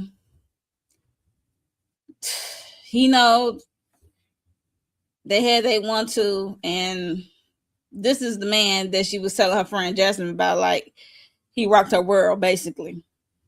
And Imani kind of picking on some energy right away with Layla. Picking up on some energy. I'm like, did she know that her husband and Layla had been together? I don't know, but she was picking up this energy, and she was giving Layla kind of a hard time. But the crazy thing, the story to be, is that Imani, who was with a partisan character, Zuri's father, ended up marrying his music executor, Marcus. So Marcus knew what's his name, RGB. He knew it, and then they got married, and now she having his son. I know people mourn different ways, but I don't want to be with someone who used to be friends with my man. Okay. And then as Layla had found that photo book of the both of them, of Imani and her late baby daddy, it seemed like they was in love. Okay. And it seemed like Imani is miserable within this relationship she with Marcus. So I don't know. Hey Lawrence, yes, I'm getting caught up. You enjoy Strong? Okay. Like, how was you rated on a scale of 1 to 10, honey? I gave it an 8. So Imani, like I said, she seemed miserable. She's pregnant and miserable. Like, she's not happy within that marriage. And I'm like, okay, they not happy, then what's going on here? Like, why is she having a baby with this man who used to work with her other baby, her late baby daddy, like Zuri's father, like that she was in love with. And I'm like, and why would you marry him? I cannot. And she seemed like she loves Zuri, but it's so intense in the house. It seemed like she love her and she don't, but she really do deeply care about Zuri. And so does Layla. Layla is like really deeply caring about Zuri, because mind you, she has a sister, I think her name was Shayna, whatever, who had died. So Zuri kind of remind her of her little sister who had died, I guess, from an asthma attack. And yeah. So she keep an EpiPen on her, right? Because Zuri had they was outside reading, and I guess they having like this little picnic, right? And some bees was coming around like messing with Zuri. She was like, "Oh, get away, get away!" And then she said, "Okay, let's go inside." And the bees kept following them and ended up stinging Zuri. And then next you know, it happened so fast. She was going to shot. Like Zuri was having a hard time breathing, so she took off running to her bag, and she went to go get the EpiPen. And hurry up, came back, shot Zuri, and child, she was going through it. Layla was going through it because it reminded her of her sister, because she lost her sister from asthma. So she said, "This is not going to happen to me again." And she thinking like she could have did something to save her sister. So she said she is going to save this child, okay? That she is like gonna promise to be there for her, whatever. Okay, you give it a 7.5, was decent. Oh, we know Lynn. Look here, Lynn is Lynn, okay? We see her perform. But yeah, look here.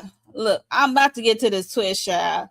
But this twist was crazy, okay? Crazy. Because mind you, they up there hollering at Layla for going out being outside. I'm like, damn, this child can't do nothing. Because mind you, Layla talking about what about play dates? Oh, she don't need no play dates. All she needs to worry about her education and self being with herself. she ain't gonna have no social skills if she don't go out there and try to mingle with somebody her own age. Like, they was like containing this girl.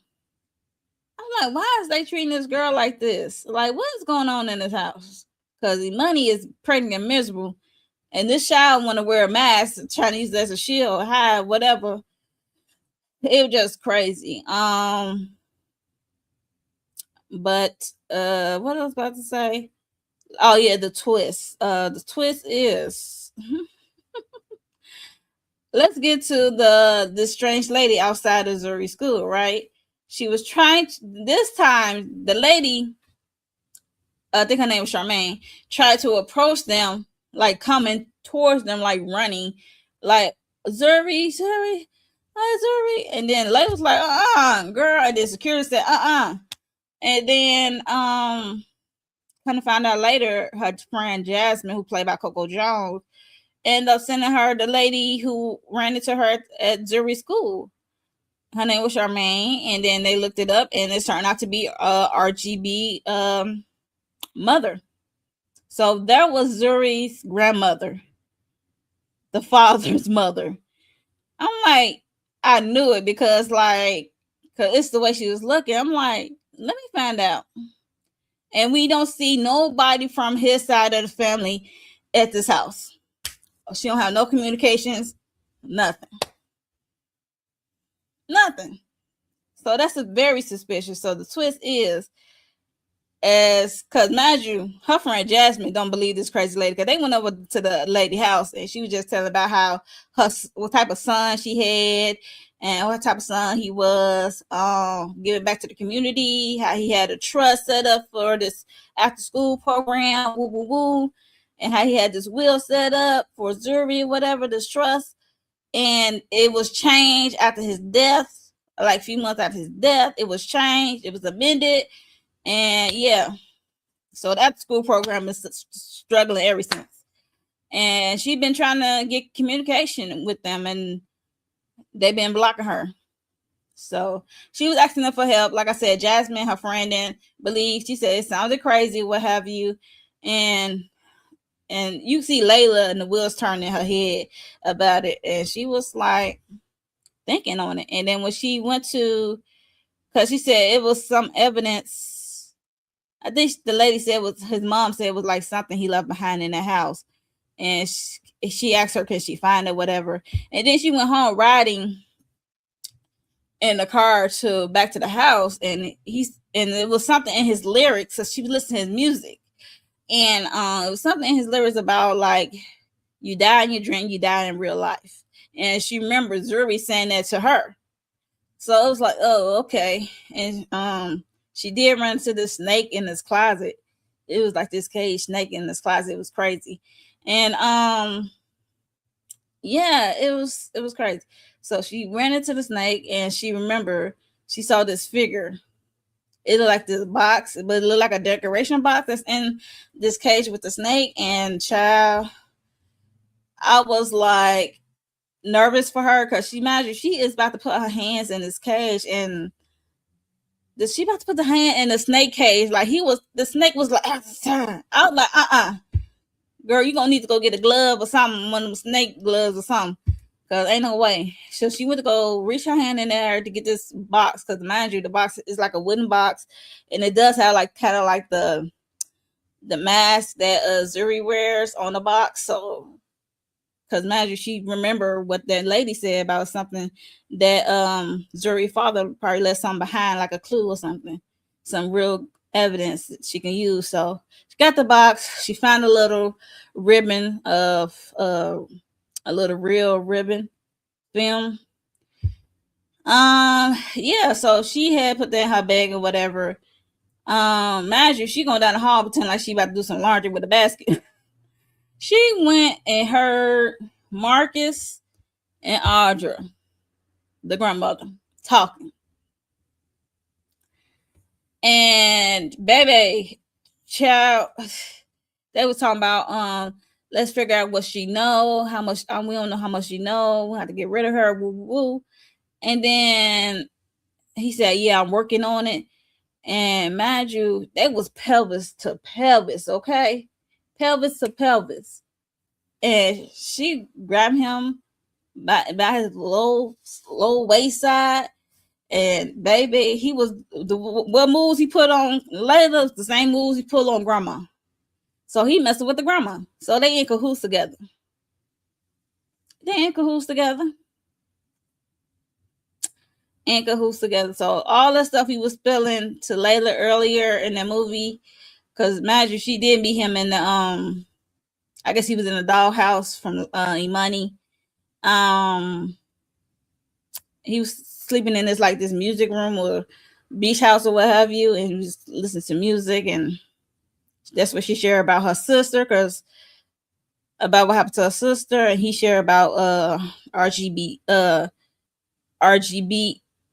yeah, RGB and their relationship and stuff like that. So yeah, so kind of find out RGB. They found out that RGB had only money in the will. He only left all his money to money. I think he had a trust set up for the out of school program, and left them nothing. They just trying to change. It was just crazy. Like, so he was putting his face in the place on Layla and the grandma and Imani if she let him touch her. It was just crazy. It was just like Imani was there to be a vessel. She's using her daughter. Mind you, Audra is Imani's mother. It's like she's like a zombie. It was like, especially when she gave her a bath and stuff like that, how she dropped her rings in the water. It was just a lot. And then this fool like to choke while he up there fucking. While they up there having sex. And leaving mark prints. They kind of look like hickeys, but it's like mark prints. So she had to hide it up with makeup. Crazy freaks. But yeah, so as the mystery unfolds of this dramatic dynamic of this crazy ass family, mind you, she is about to be on her way. Because I guess it came out that they was having her and Marcus was having relations, and she got to be out of there. Imani said she had to go because Imani found out, and then yeah, but they want her to stay for the rest of the week out because they want to prepare Zuri for her recital. She has a recital coming up, so she want her to stay for the rest of the week. Hey, Angelica, thank you for stopping by. Yeah, so they want her to stay for the rest of the week, child, for this get Zuri ready for this recital. And yeah, it's crazy. And okay, let's get to the dinner, because it was this last dinner part, because mind you, Layla had her bag packed. She got her violin case ready because she had put the little ribbon reel that she found in the snake tank, and because that's evidence about his real last thoughts and testament when it comes to his will and his estate and stuff, right? But she didn't get it that far. She didn't make it out the house. They already suspicious of her. They asking her, like, what did Zuri tell you? Did Zuri tell you about her father, whatever? And then she did not want the wine, but she drank the so-called water that was at the table. And she was nervous about how Zuri bring up her father. Like, did she say anything about her father? They was like really pressing Layla about what Zuri said about her father. She just said how he was a good father. like what do you want from me? I don't know. And she was so nervous. She didn't have not a good poker face at all. I'm like, I wish you never. I was applauding her for not taking no wine, but she irked me when she got nervous and picked up the glass of water. I'm like, you don't supposed to drink nothing. You already suspicious of these people.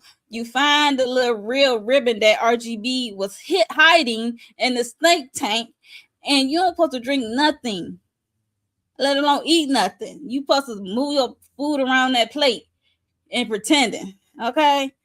But yeah, so at the same time as they was having dinner, Grandma Audra was giving Imani the Zuri her dinner in her room. And she told Layla that Zuri was have some on a play date or after school play date. But mind you, she said she doesn't have play dates earlier. But she had an after school thing with some friends. Okay. Because mind you, early in the movie, Layla and Zuri, they had a connected bond. And she said she was always going to be there for her, whatever. She said, just go with your instincts. If your instincts is in the miss, trust it. Just go with your instinct. If something to miss, if something wrong, just go with your instincts at all times. Okay. So she remember that. So like I said, Grandma Audra gave Zuri her food, her dinner in her room, and her Marcus somehow like it was already poison. They gave her like an allergy, gave her some allergy food, some food she allergic to, or something she allergic to. They put in her food. Okay. And meanwhile, Layla is downstairs. Money is at the table. They gave Money something to knock her out. Mind you, she is pregnant. I don't know what they gave her to knock her out. So they took her from the table, put her in the bed. They had this thing planned out.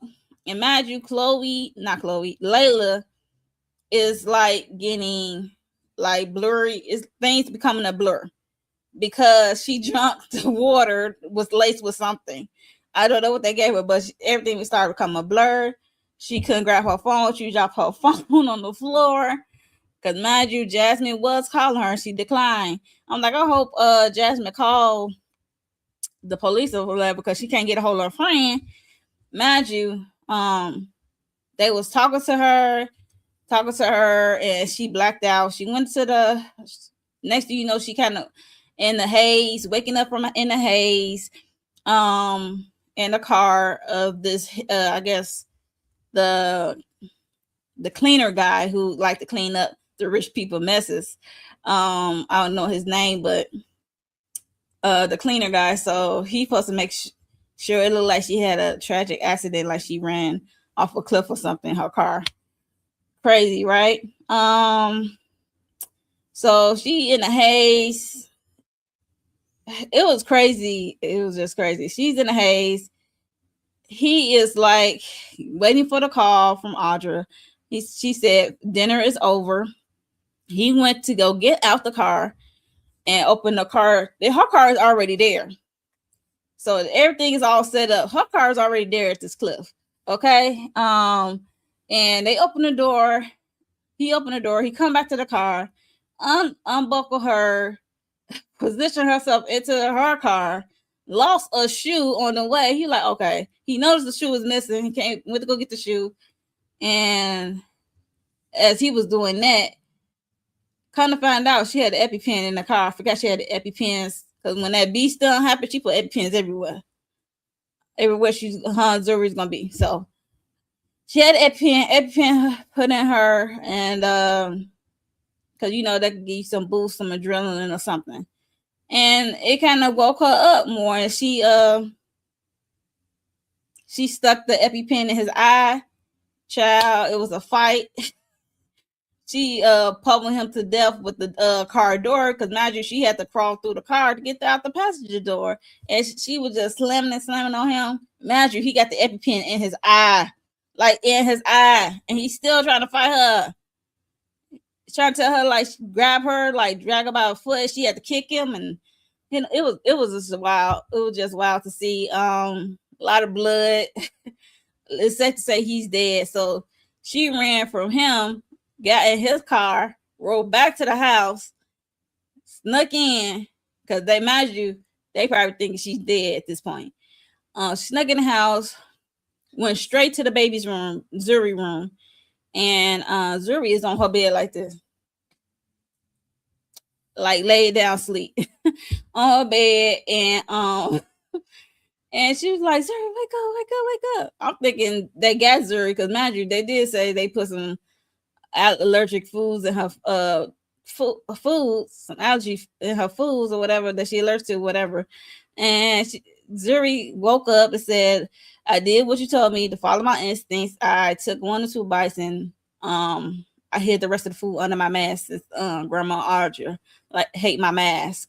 I'm like, smart girl, smart girl. I was clapping, I was cheering for her, and I'm like, way to go, Zuri. Yes, follow your instincts, baby girl. But yeah, so she was after that, she said, okay, find somewhere. Layla told Zuri to find somewhere to hide because she fit to go get E-Money, her mom. Because mind you, she found out like E-Money ain't got nothing to do with this. E-Money is innocent.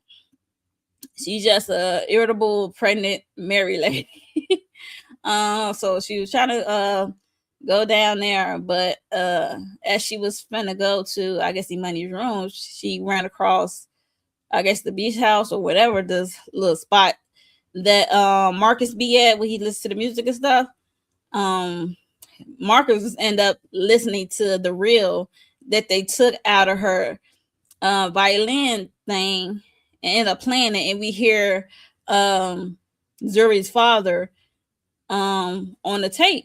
We hear the argument between him and Marcus about the money of it all, about how he leaving his money, how his will set up, and woo, woo, woo.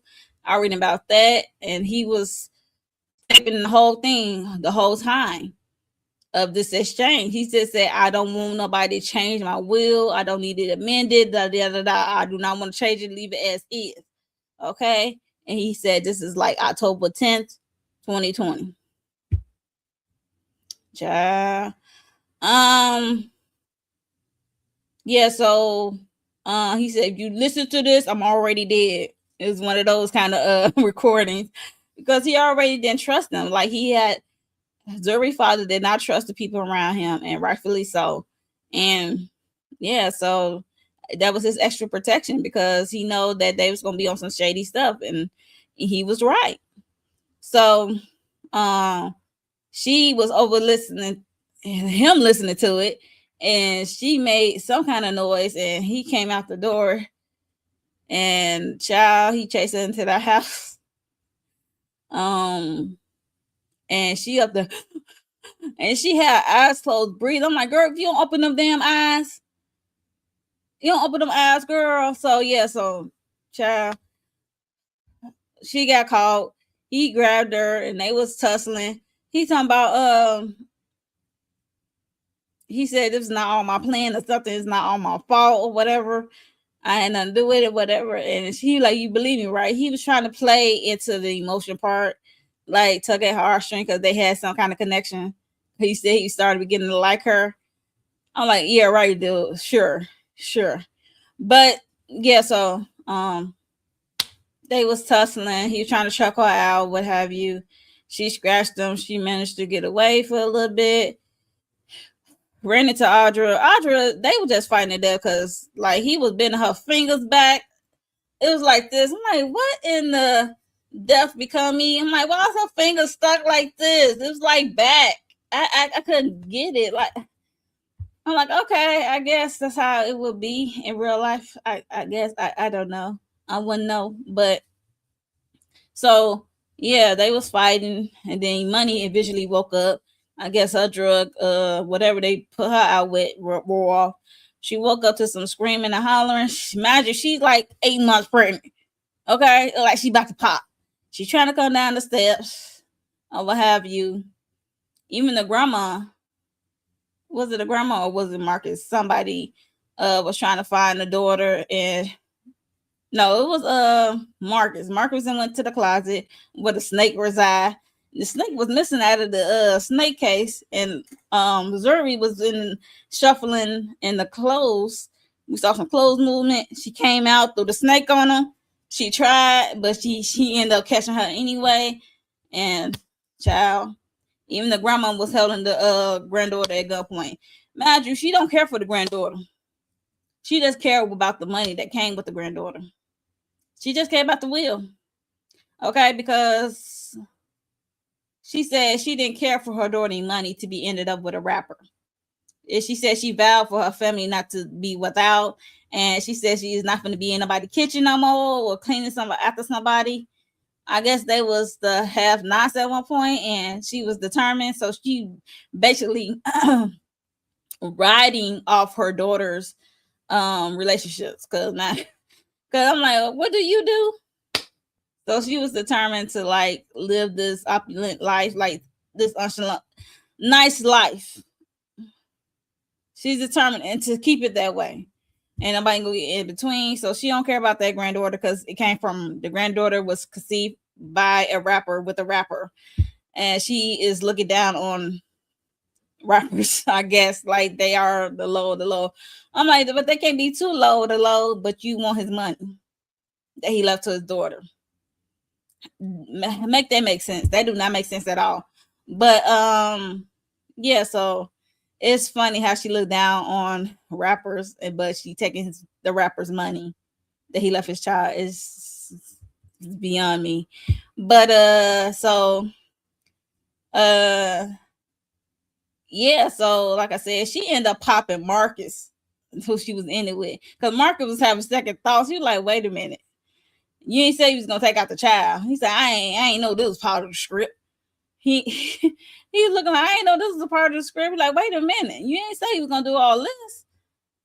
Because mind you, he was in it with her, but she's the ringleader, so she ended up popping him. And Imani originally was trying to come down the steps. I thought she was gonna fall and tumble down the steps and lose that baby. Okay, because she making me nervous the way she was coming down the steps. Like I said, she's like 8 months pregnant, like she was about to pop.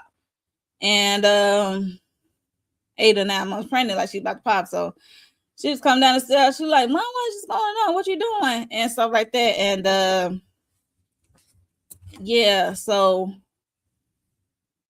child. Hold on, y'all.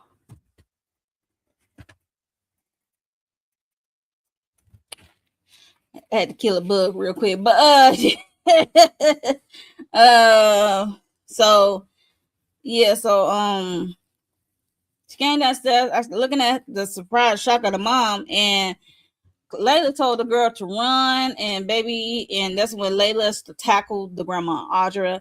She had the blicky, because mind you, the blicky was Imani's originally in her case, in her closet. Imani couldn't find the gun, so she had to come downstairs empty-handed, and the mama had a gun. They was fighting over the gun. She ended up shooting in the air with this big ass chandelier was there, and it so conveniently fell on Audra and to her death. And Imani like called out Zuri, they hugged. Next thing you know, we had to recital. Okay, and they had to put a thing on Layla's fingers so it won't be bent back, because it was just crazy how her finger was all bent up and she was still fighting. Yeah, so they end up at the recital, and we see Layla is tripping now.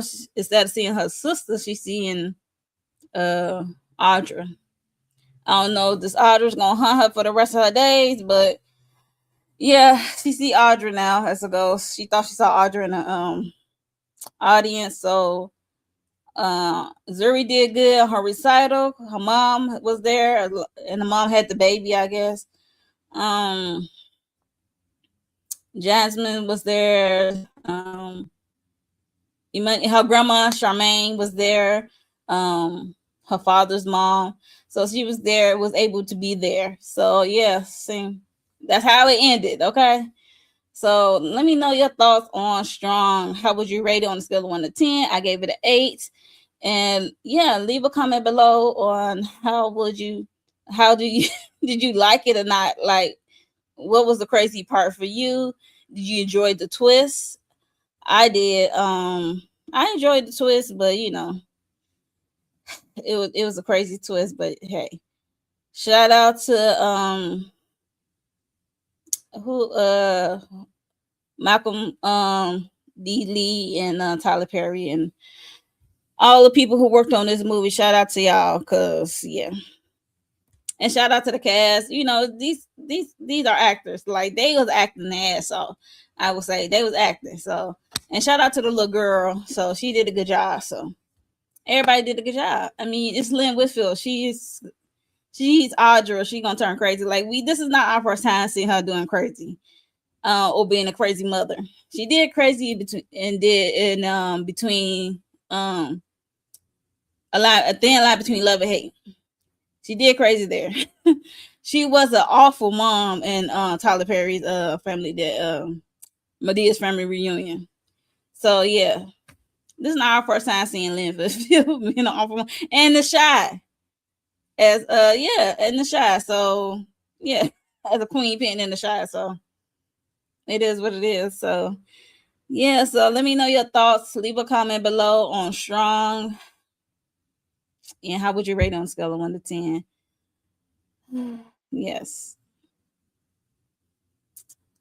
If y'all made it this far and y'all watching this, make sure y'all are subscribed. Hit the like button for me. I greatly appreciate it.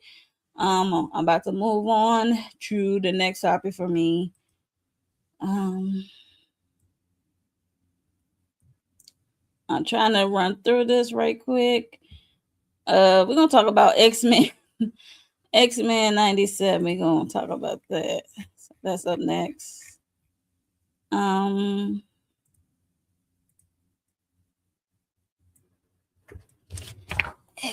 97.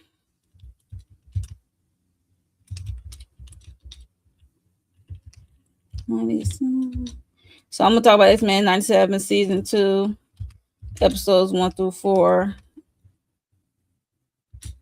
And then I will talk about Raising Kanan. That was a good one.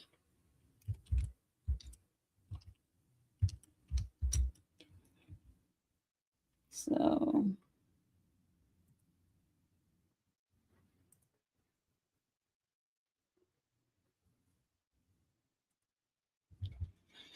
Xmen 94. I gotta change the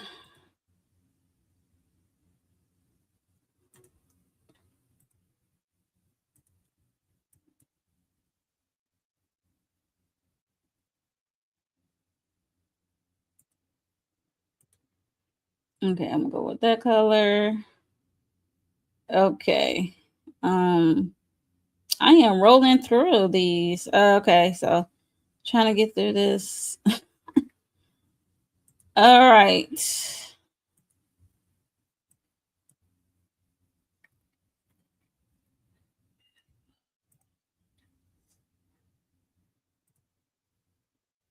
Yeah,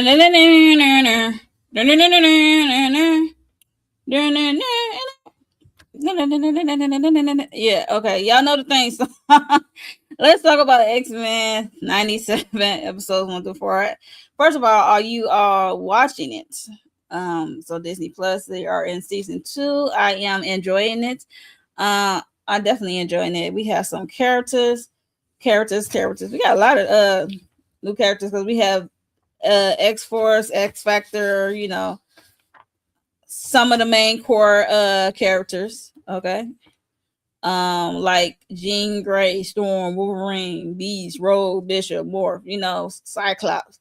So there's some of the main core. You know, we also got Magneto and Professor X. So we got some of the core main ones. So yeah, so this is like a very nostalgic for me because I used to watch X-Men back in the 90s. So back in the day. And yeah, I love X-Men. So this one is like we are dealing with the past, the present, and the future of it all. Okay. And y'all already know who my girl is. You see her up there. You see her up there, child. You see her up there.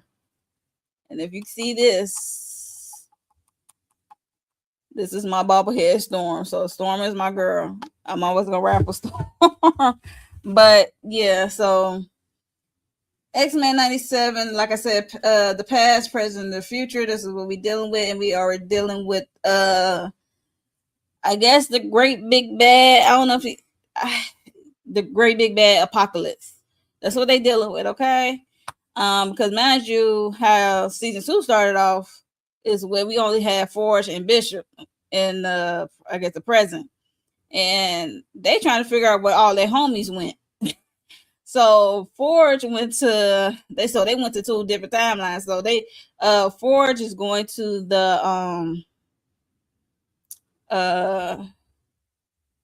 what Forge go to? The past. Did he go to the past? No, it went to the future. And I think Bishop went to the past, if I'm not mistaken, because mind you, you had to deal with Apocalypse, but before he came the Apocalypse, his name was Noor and Saba Noor or something like that. Noor. And they are trying to go to the past, deal with the future, because the future is that according to the Nathan Cable is supposed to be his destiny to take out the Apocalypse. So we're gonna see how that turned out. But also we are in the past with we got 2 different teams. The past we have Beast, and then officially Bishop came. We got Professor X, we have Magneto and Nightcrawler, and I think that's Rogue, if I'm not mistaken. They went to the past. They're trying to change the trajectory of the future. Like they trying to make him change his path because we already know what's about to come in the future. So they're trying to go in the past to change it with him before he became this great big bad in the future. Okay. So they're trying to get him on the right path, or what they think is the right path for him. And they're trying to influence him. Magneto is the leader, and Professor X like questioning his methods, like, okay, is this gonna work or not? And it was crazy. Then we also have Nathan Cable dealing with Cyclops and Jean and Wolverine, Forge, Morph and Storm. They over there in the future, and they trying to get him on the right path to, I guess, his destiny, whatever. But I don't know how it's gonna turn out to be. But we have a lot of characters, like I said, because X Factor them came in, the X Force, because that's when we see Jubilee. I'm like, where Jubilee at? But the only person I didn't see yet is what's his name? Gambit. I'm like, okay, we need Gambit. Like, we missing Gambit. Gambit gonna come back to us as Gambit, or Gambit gonna come back to us different. I don't know. But it was funny how X Factor, I call X Factor the T-Move team of the X-Men. They like the T-Move version.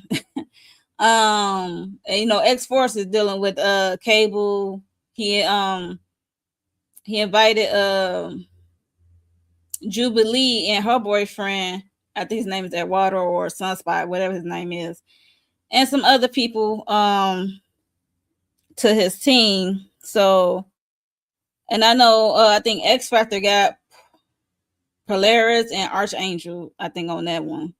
So yeah. Yes. Team. That's what I'm calling them. I'm sorry. When I saw them on the screen, I'm like, no. Because mind you, they are at the I think they are at the current present, I want to say, because things are changing. Like, nobody is at the X-Men headquarters at the Professor X school for the mutants. Like, they are not there at the headquarters at the house. Like, everything's in the shambles. And X Factor is the one that's working for like the government, and they are swiping up all the mutants and taking them to the government. They not helping the mutants. They taking them to the government and getting them locked up, okay, in cages. Okay, because at one point they grab up my homegirl Jubilee. I'm like, I got your mom. How you gonna grab my homegirl Jubilee up? So yeah, so they are keeping these people in cages. They are working for the government. They are not Teen X Force or Xmen. They on the government payroll. That's all I'm gonna say. They on the government payroll. So I was like, really interesting. But what's her name? Polaris, or however you say her name. She did Jubilee a favor because once upon a time, not long ago, she was part of the team, the X-Men team. So she gave Jubilee a 5-minute head start. I thought that was really dope and cool of her. And at the same time, she said, make your 5 minutes count. She was like, Jubilee was doing her 1-2. She had put her headphones on, get the music going, pop her little gum, and doing her 1-2. But at the same time, she is letting out the rest of the music that they got caged up where she was at. So they about to make that great exit. But at the same time, yeah, she's not a kid anymore. She's not a teen anymore. She's not a kid anymore. So she's growing up. So Jubilee is doing what's right. She is letting all the other music out as she is fighting the security as she's trying to make her escape. Mind you, Cable and the rest of the team, they are on the little ship or whatever. And she was like, you gonna have to make some room because I got extra cargo. I'm coming in with extra cargo. And it was these freakish looking mutants people. So as she was escaping, and they also was kind of helping too as well. So yeah, so as she was fighting security and as well as some of the X Factors people. So it was, I like that scene. I really love that scene. And I was like, okay, we get to see Jubilee because at first I'm like, what Jubilee at? I'm like, we missing some people. And like Lauren said, she's not a kid anymore. She's not a teen, so she's grown up. Okay. But she also, as she's on the X Force right now with Cable, she is also questioning his method because she go by the methods of Professor X, and he go by the not killing people or other mutants. Like he goes by that rule. Like we not just be killing off any and everybody. But Cable was going by like, I'm gonna get my information, then I'm gonna unalive you. It is what it is. Like, you my op. I'm gonna unalive you. I'm gonna get my information, I'm gonna unalive you because I think they was following one of the horsemen's Apocalypse horsemen's, and they end up trapping him, questioning him, trying to get in his head and stuff. So I don't know.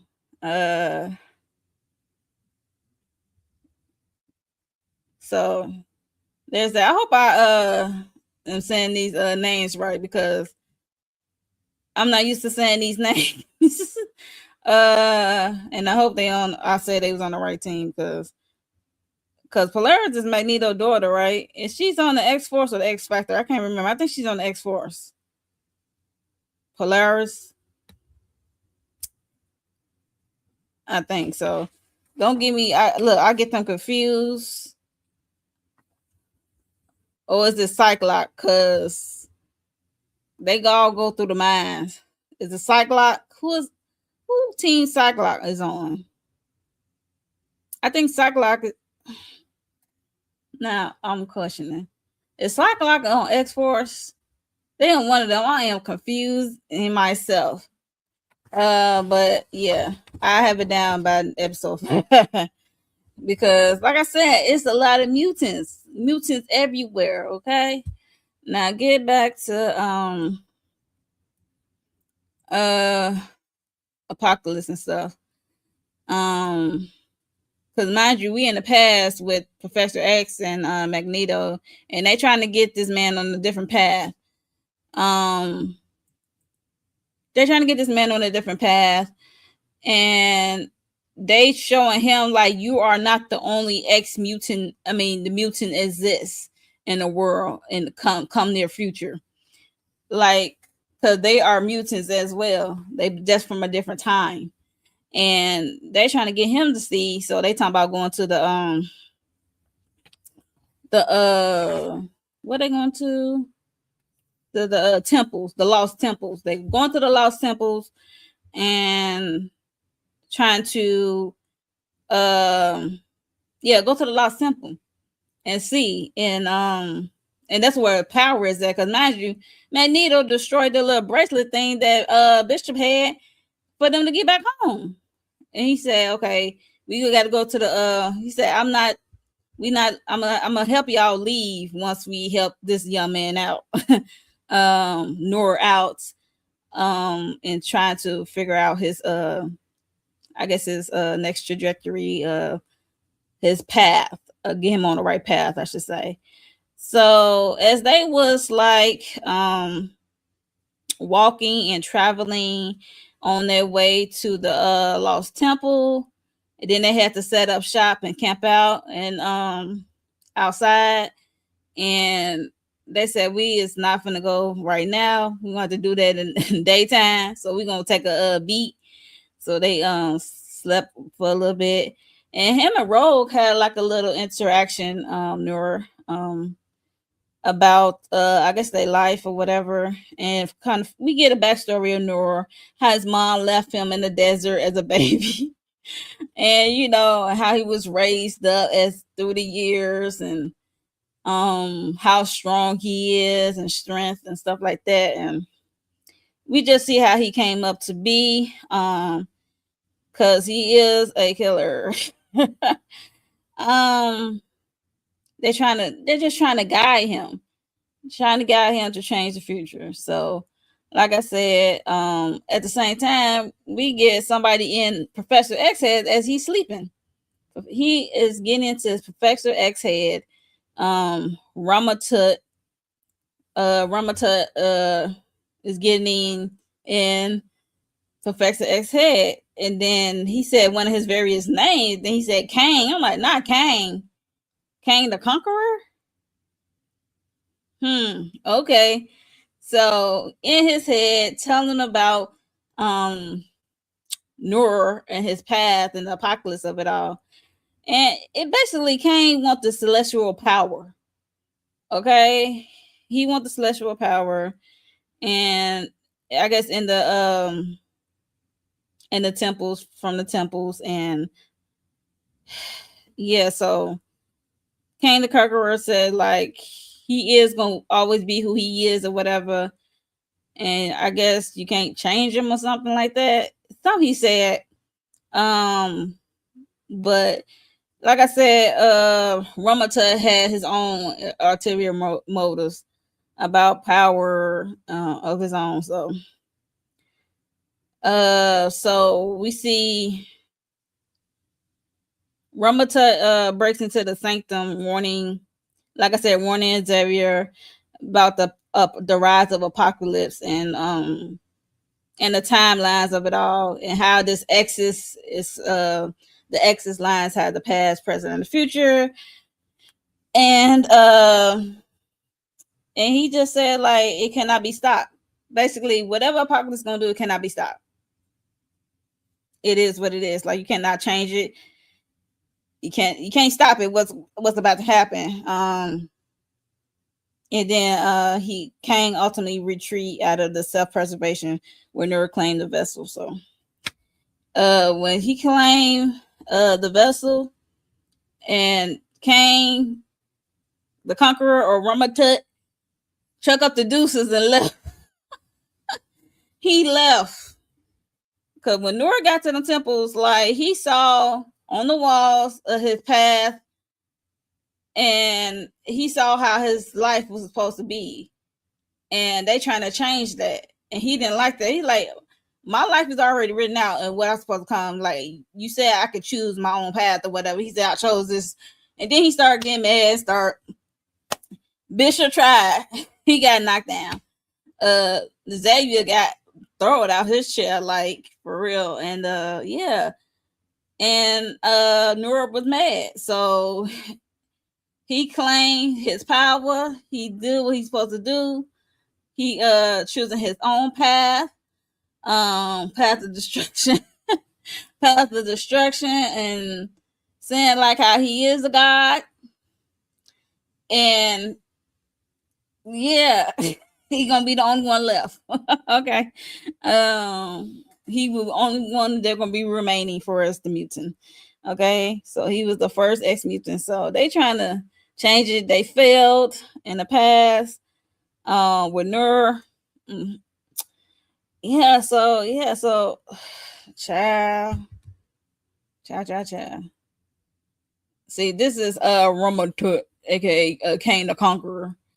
So he fighting Magneto. Magneto fixed the bracelets, got the power, fixed the bracelets, send the rest of the team back to their corrective time. He promises, I promise you I will take y'all back after you help me with the newer situation. So he took them back. So he sacrificed himself. Stayed behind, told them to go. He pushed them away to go back to their time. Okay, and Professor X was not having it. He was trying to hold on to his cape. Like, wait, hold on, sir. So child, they like he is trying to fight this big ass apocalypse. Like, well, he got his power now. Like, he got this celestial power. Like this celestial technology. Like, he's trying to fight it. He's risking his life, using as much of his power. Then it was like snowballing, and bigger. Sacrifice himself, and even Professor X trying to come back with his crippled ass, and I'm sorry, not with his non-walking ass. He's trying to come back to save Magneto. I'm like, which is nice and all, but no, like he already made his sacrifice, and he's trying to fight him. And Professor X trying to get in his head. I'm like, why would you do that? You're gonna make him more angrier. Yeah, so he discovered the temple is actually a ship. It's a massive spacecraft constructed, like I said, of the celestial technology. So he is in control of this technology of this ship. Okay.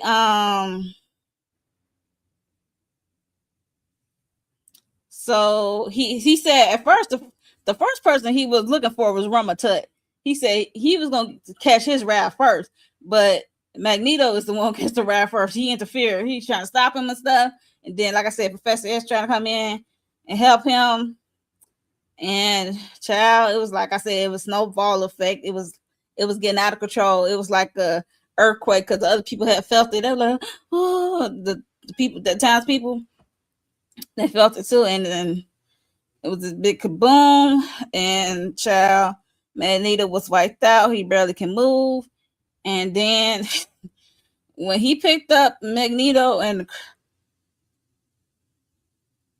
lightning crushed him with his metal helmet, his head, his eyes, lifeless. Grabbed him by the head like he was an ant. Squished him like he was an ant. Crazy. Child, body gone. Helmet was the only thing left. Professor X was devastated, of course.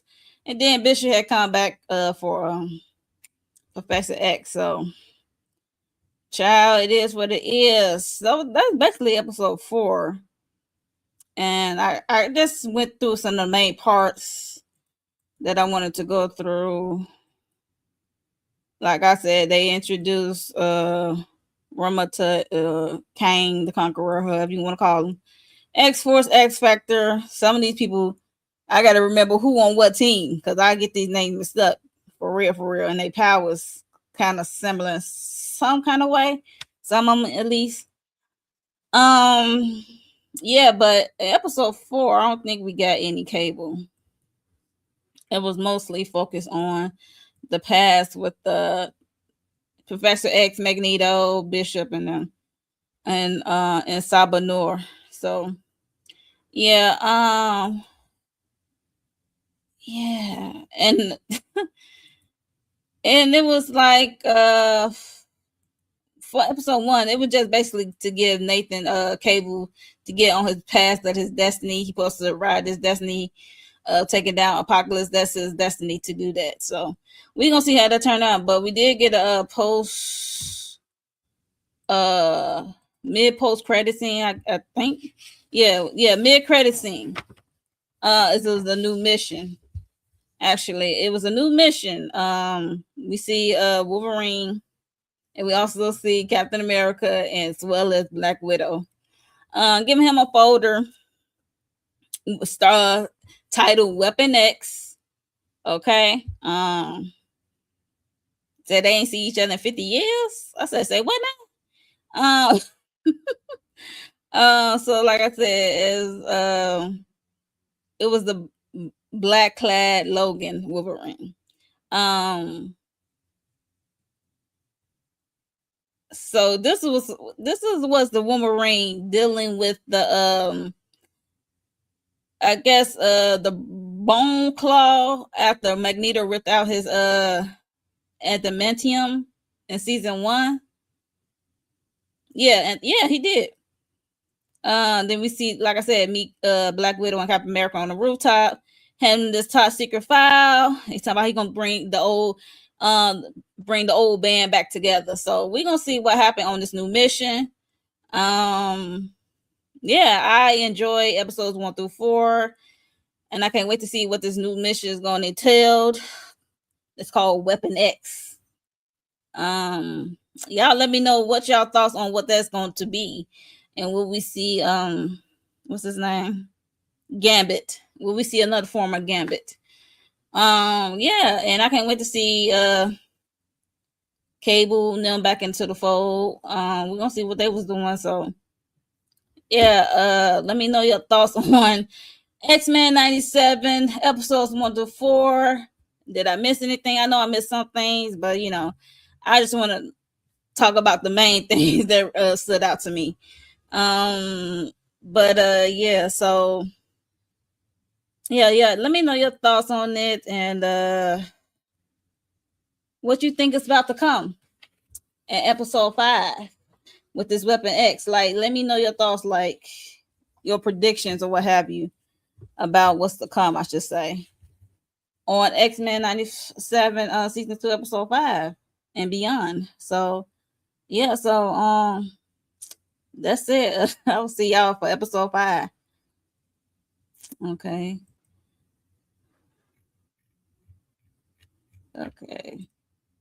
That's enough of that.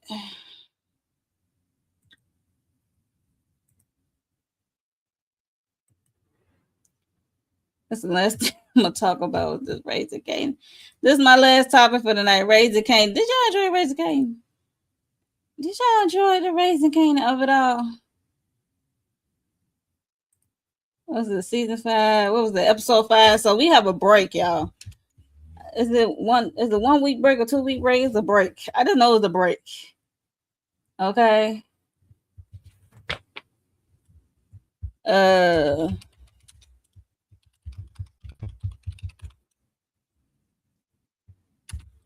It's a break.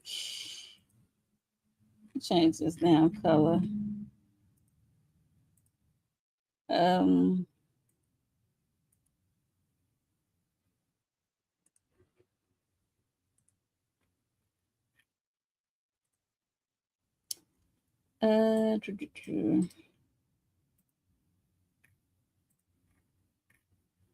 I am changing some things around, and I haven't had a break.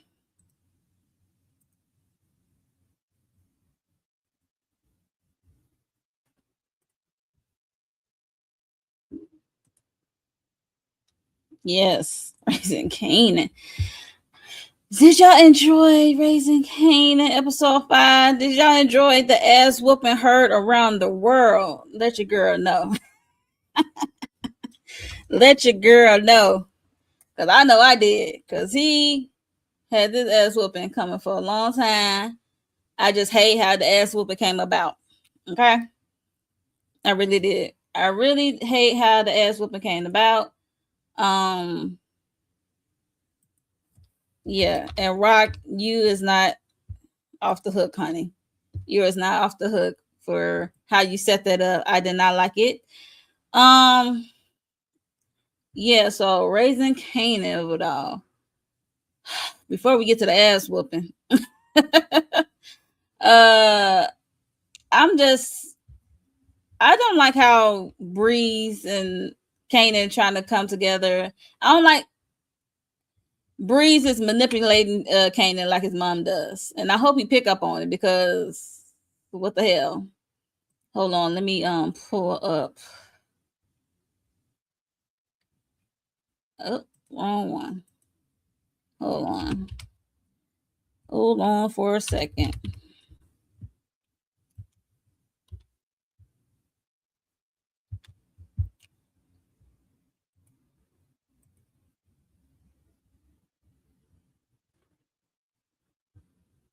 Mm-mm.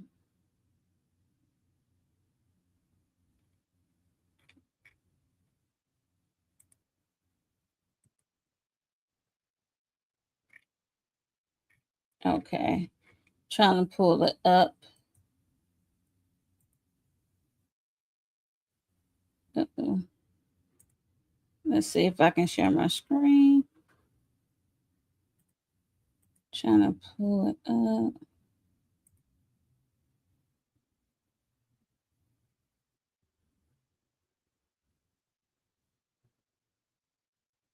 Hold on. I'm trying.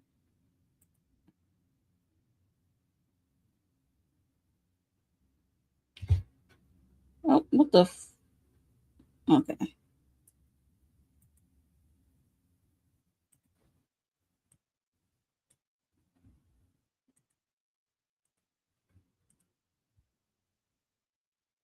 See if this work. Uh-oh.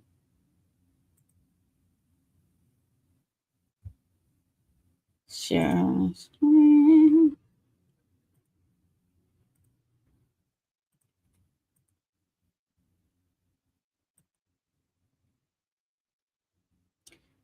I don't have no screenshots, so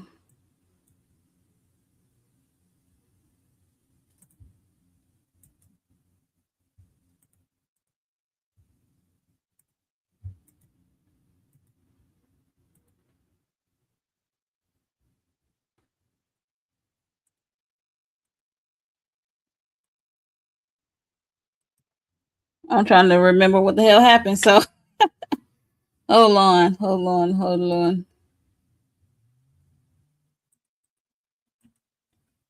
Uh, that's not gonna work. I cannot find my. All right, give me a second.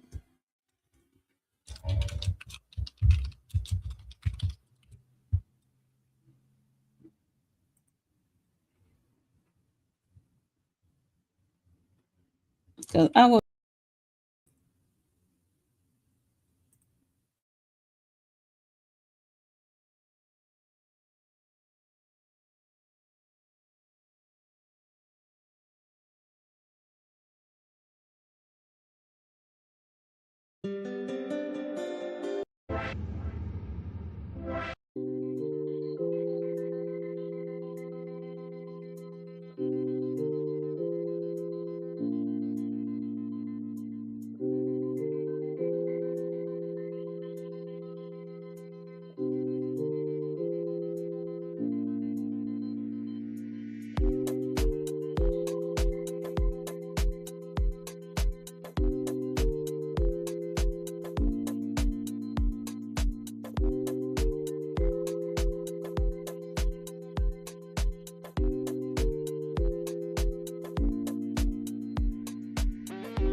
All right, y'all. I'm trying to get these loaded.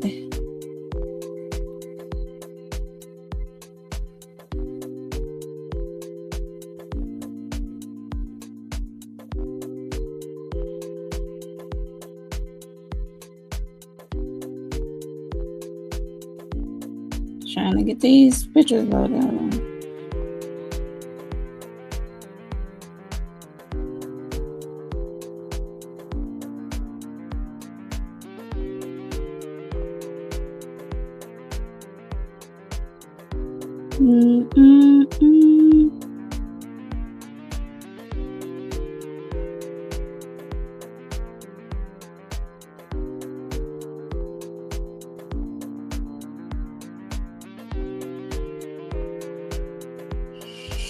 Hey.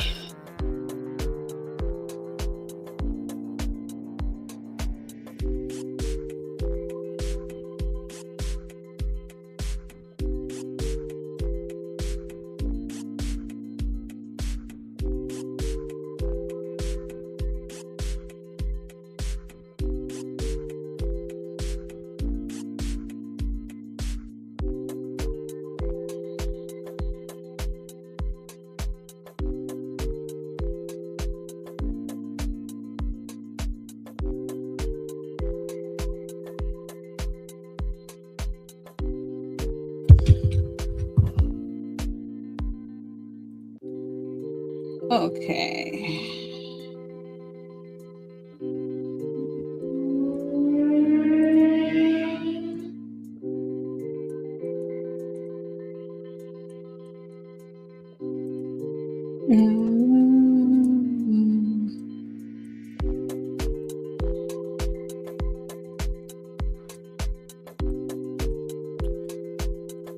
I am trying to get these photos up.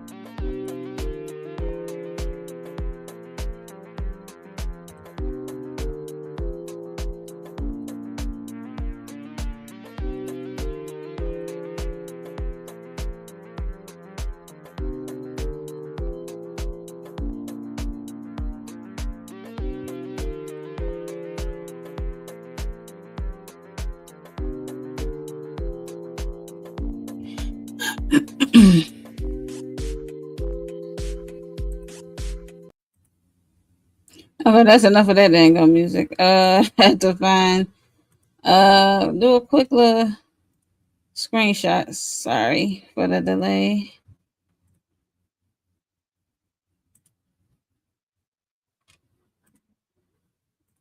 Hi, that. So, like I said, we are here talking about Raising Kanan real quick. I did a first reaction with Inga and Tamika, after the episode aired. Shout out to them. Shout out to Inga. So let's see. Can I add this? There we go. Let's talk about Juke first, because Juke is like trying to create her own team and create her own way, and like want to help. But she also wants to make money so she can pay Garcia's, so she can get some information about Sean, famous, about his case, because he just come up stinking in the abandoned building, and we don't know who did it, but we know, as the audience know, who did it. So yeah, so so she asked, came to Marvin about the money, like, I'm short. She's like, how you gonna have a dirty cop on payroll? You can't even pay him. Like, how you gonna have a dirty cop on payroll? You can't even pay the man. Like, what you want me to do? Like, because she need the rest, because he did hawk her down talking about he need the rest of his money, rightfully so. Like, if I'm gonna be on the tech, I need to be on the rest of the money. And then they was going back and forth about how she wants information on, like, she said next time I'm gonna need the information on Sean, on Famous, and what happened to him, or do you like find some kind of information about it. And They gave him a box of donuts with some money in it. And yeah, so he eventually went to one of his colleagues, cop, I think he was an Asian cop, and he asked him about Sean Figueroa and like where that case is going. They says it's gone cold. Okay, so he said they wasn't even looking at Sean until till when it came to Howard, and they put that on Howard, and then that was it. That Howard was the dirty cop, and he took out Sean or whatever. But we already know who got cops in their pockets. Snap, crackle, and pop. Okay, we see what they did to Crystal, which was horrible. Okay, she didn't deserve that. I didn't care for that young lady, but she did not deserve that. Okay, she just caught up with the wrong fella. Okay, she really didn't do nothing. So they needed her out the way to get the cane or whatever. And yeah, so that's Juke mission. Juke mission is to get information what happened to Famous, and the guy Garcia on the payroll. So there's that. And by way of help of her father Marvin. Marvin like, yeah, I ain't trying to get too much involved. This is your dirty cop, not mine, because he don't feel like he don't want to deal with the dirty cop. Because mind you, last season they was already looking at him by way of Howard. Trying to, the feds was coming in. They trying to put everything on Marvin. Okay, it was just crazy. But yeah, so shout out to Laverne, Jukebox, trying to be a real one, trying to figure out what happened to her friend. Anyway, I am tired of this brotherly fake bond. When they talk about, he's like, oh yeah, we brothers. Defcon your father, he's my father too. Kanan know damn well Defcon ain't his damn daddy. So you got to play along for street cred and all street position. You know how that goes. And so, and this is where we get this kind of bond, because Kanan did have the question like, how are you like Defcon son, and how do you know Snap, Crackle, and Pop? Like, how are y'all related, basically? So Snaps is his mother's brother. Okay, so, and then he had laid the story about how she married well, and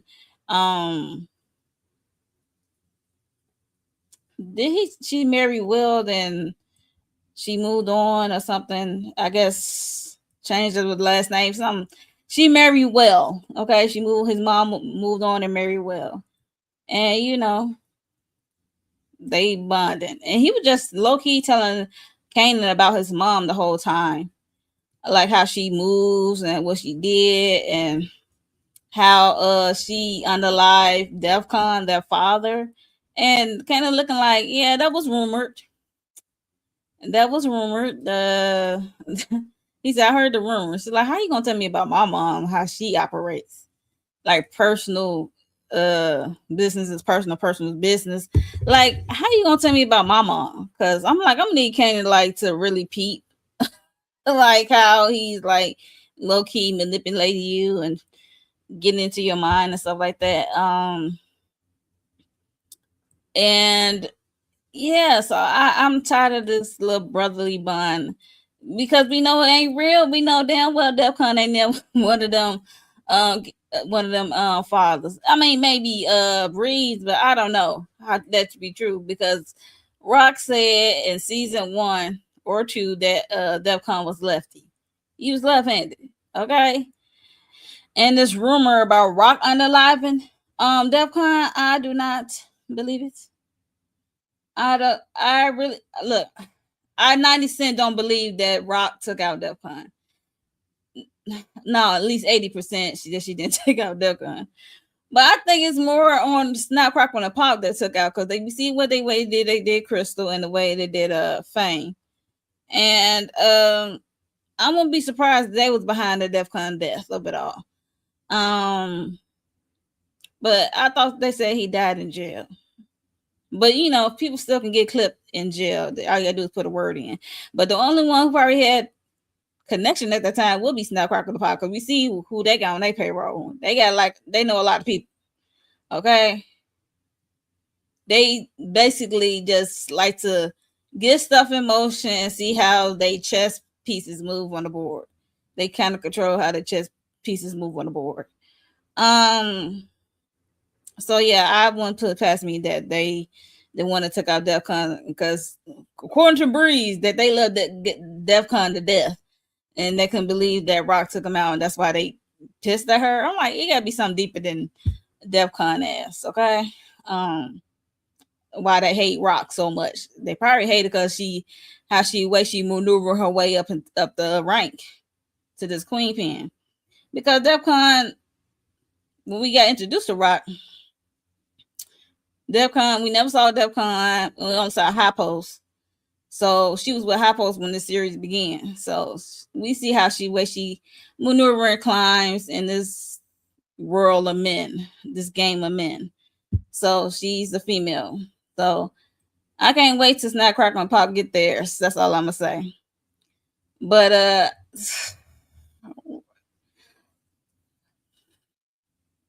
so Kanan is the next task when it comes to Breeze. Like, bump all their brother stuff. I know it's given YN takeover. So they trying to take out the old heads. Snapcrackle and Pop, Marvin, his mom, or whoever. They need to take out Stefano because he bitch made. But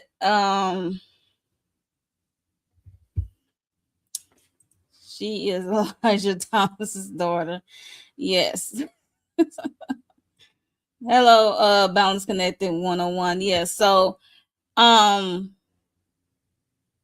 yeah, so we know how they seem like they trying to take over. Like I said, they're trying to take over Snapcrackle Pop, Rock, Marvin, all the old heads out the way. Child, when he gave him the blicky, he just come in taking the blicky, don't know what the job is, because he said he can't call it because he ready. We see the whole trope back to Power when they was talking about Breeze, because we never saw Breeze in OG Power. Talking about how he liked to watch Jeopardy and stuff, and how he liked to watch Jeopardy and stuff, and had his crib, the same crib that we saw in OG Power that Kanan went to. So that was kind of cool. A little callback. Make sure that stays current. Stays was supposed to stay. That's why they hate her. Because she's Elijah Thomas' daughter. Okay, I need more details of what besides that. I need to know the details. Like, okay, were they supposed to give you a kidney and he didn't give you a kidney? Like, what? I need the details.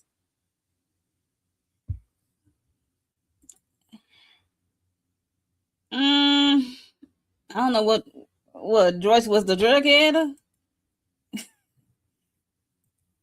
Yes, I'm laughing. I have to laugh because I'm like, I need more details because like I need to know like detail like what happened. Like we saw what happened to Crystal and what happened to Fame. Well, we didn't see what happened to Fame, but we know how Fame came up. Yeah, he ran bootleg.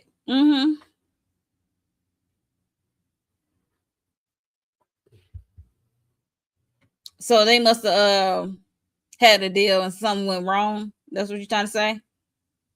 Balance connected 101. Right. So he must have backdoored him. So you trying to say they backdoor him or something on he backdoored them on a deal or something?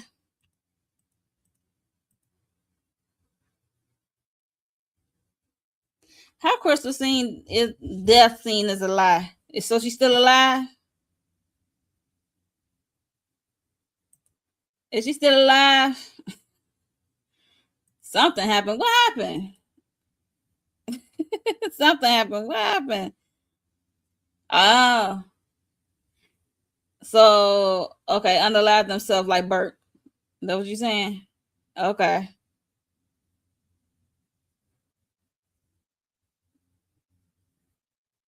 So Pop is not in the scene, just an arm. So you saying it, but Pop know what happened, and she put the hit then. if Pop is not the one, if Pop is not the one who did Crystal in, somebody she put the hit in.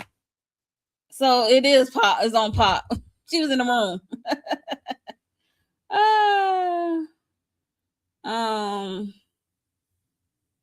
Oh my goodness, please. Somebody jukebox Laverne underlie Crystal. Okay. Anyway. We see she never turned around. Possible never sure, you a Pop lover?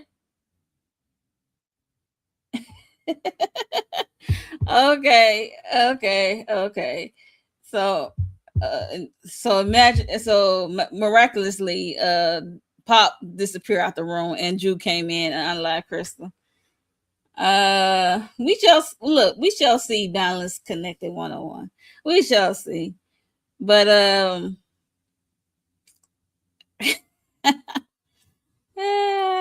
Pop Queen, you also because Pop is the queen, okay? She's queen your eyes. She would never. Okay. That's funny. That is funny. Child. Let's move on. Let's talk about Stefano. Yes, she would without snaps, please. Let's talk about Stefano for real. But he has a hard on for Rock. He is moving like a scorned lover. And he, like I said, he the one that broke off the deal. And she went about her merry way. So it's like oh, she doing good. She doing better without me. It's like he butt hurt that Rock is moving on. And Rock is moving on and moved to Manhattan. He said she can't do no work in Queens. She's like, okay, cool. So she went to the next borough, Manhattan. Move over to the next city. Bad, whatever. So what's the problem?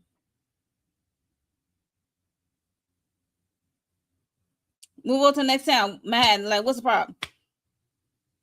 I don't see what's the problem with her moving on to Manhattan. Okay, she doing business over there. She not bothering you, but you still got a hard on for her, like Stefano. Like you was acting like a bitch. Now you acting like you was leading with your emotions.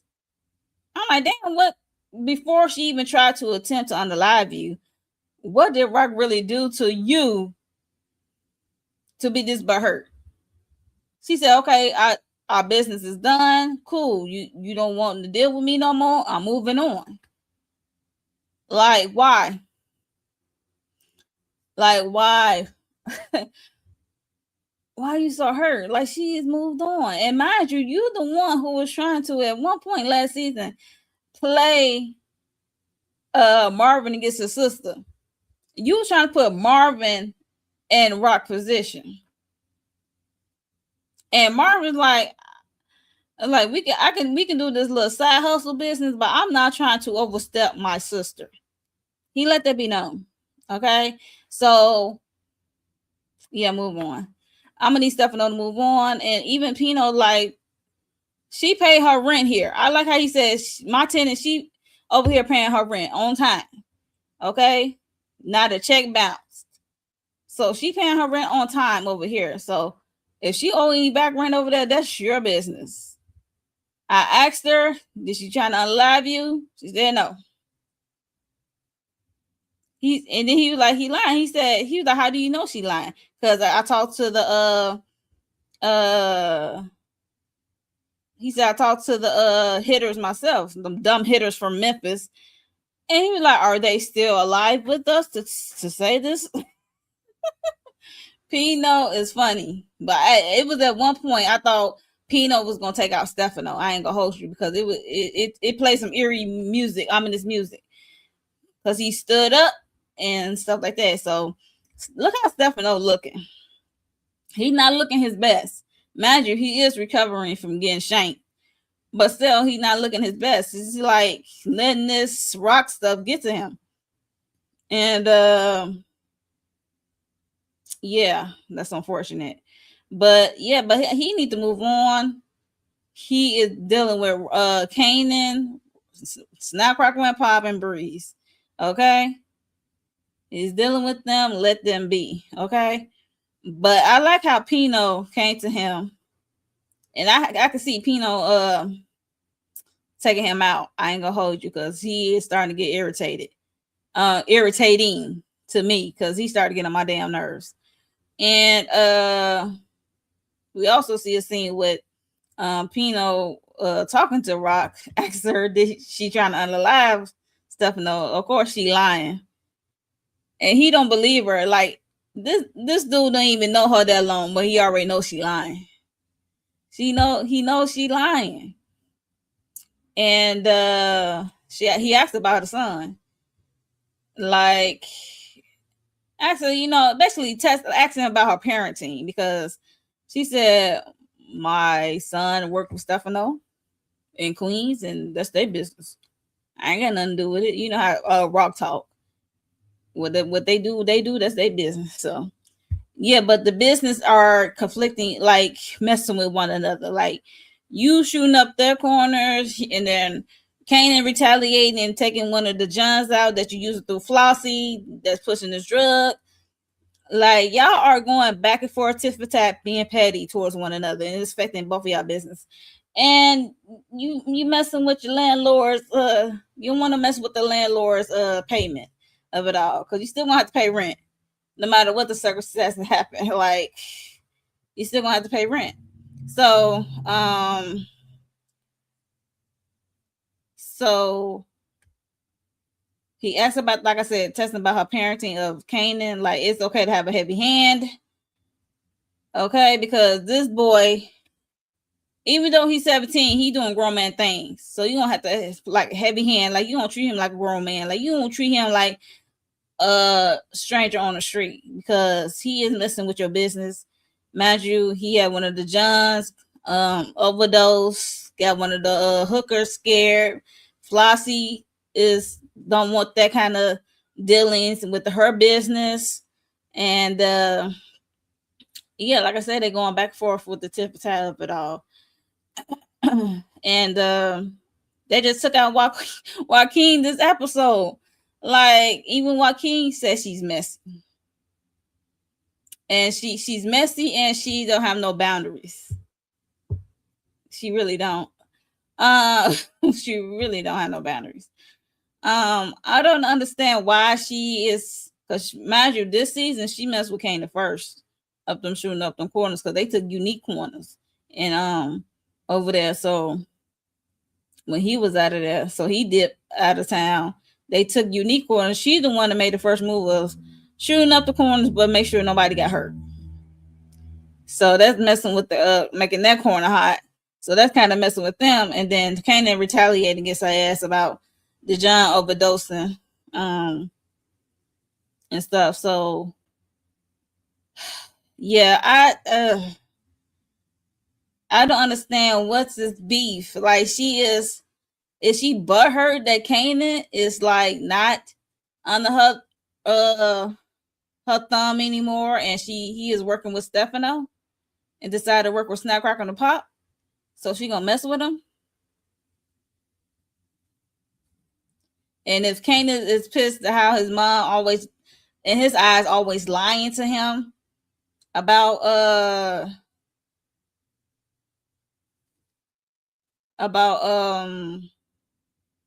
always lying him about basically almost everything. Like she's the one who was trying to get him to unalive Howard, and he didn't even know that Howard was his real father.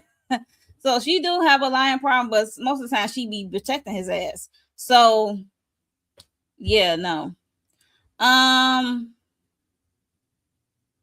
So like I said, he put that in her hand to have a heavy hand. So with Kanan, so we see how that turned out at the end. So let's talk about Marvin. Marvin is having ice cream or whatever with this little white girl in public. I'm looking like that kind of looks suspicious. Like you not her bodyguard. She in what, foster care or what have you. And I'm like, why don't you talk to this little girl in public? Like and you ain't checking for a wire or nothing, because she's saying like they gon' she said the police or whoever, if she don't tell them who really did that to her former foster parent, that they was gonna remove her from her current situation that she loves, the place that she loves so much. So little Amber, I don't know. So Amber, I don't know if she was worried or not, but is it okay for a black man to be out with a little white girl in the 90s? Well, in any day and age, to have ice cream, and they not related to one another, unless he broke off the foster family some bread. And did he get her a cell phone? I could have sworn he get her a phone so they can stay in touch or something like that. I don't know. But he just told her to stick to the story and keep it pushing. So, yeah. Moving on. So, do y'all think that the Amber was wired, and will that bite him in the butt? Let me know in the comments below. I really like to know. So child Joaquin, this is what I said. Joaquin told her she ain't got no boundaries. She's messy. But also, this Joaquin got popped. When I say Joaquin got popped, he got popped because, mind you, he is like, I don't know how Breeze know he was there, but he got popped, and yeah, I don't know how Breeze know he was there, but he went there. Kanan didn't know he was gonna go there because, mind you, Stefano bitch ass is the one who he talked to Kanan first. Kanan like, nah, but that's between you and my mom. I ain't got nothing to do with that. So he went to go talk to Breeze. Breeze like, she got her business in Manhattan. What they got to do with Queens? Mind you. And then yeah, so they went about their so Breeze is the one that kind of took the bait, did something about it. Because, mind you, Stefano wants to like cut her head off, like mess up her whole business, mess up her whole thing that she got going over there in Manhattan. So I think Joaquin is the plug, right? So they went after him. They caught him in the bathroom. Breeze caught him in the bathroom. And Kanan is the getaway driver. He just tagging along, not really knowing what they doing. Mind you, it's like a facility, like they have like these, I guess, private boxing events or what have you. And this, Joaquin told Breeze like, you gonna have the same death. And Breeze was like, okay, yeah. He said, like, most likely I would deserve it.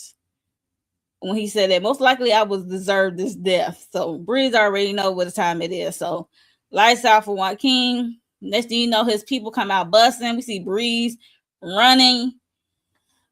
I didn't know. He must have some intel on where Joaquin will be, and at a certain time he would be at. So,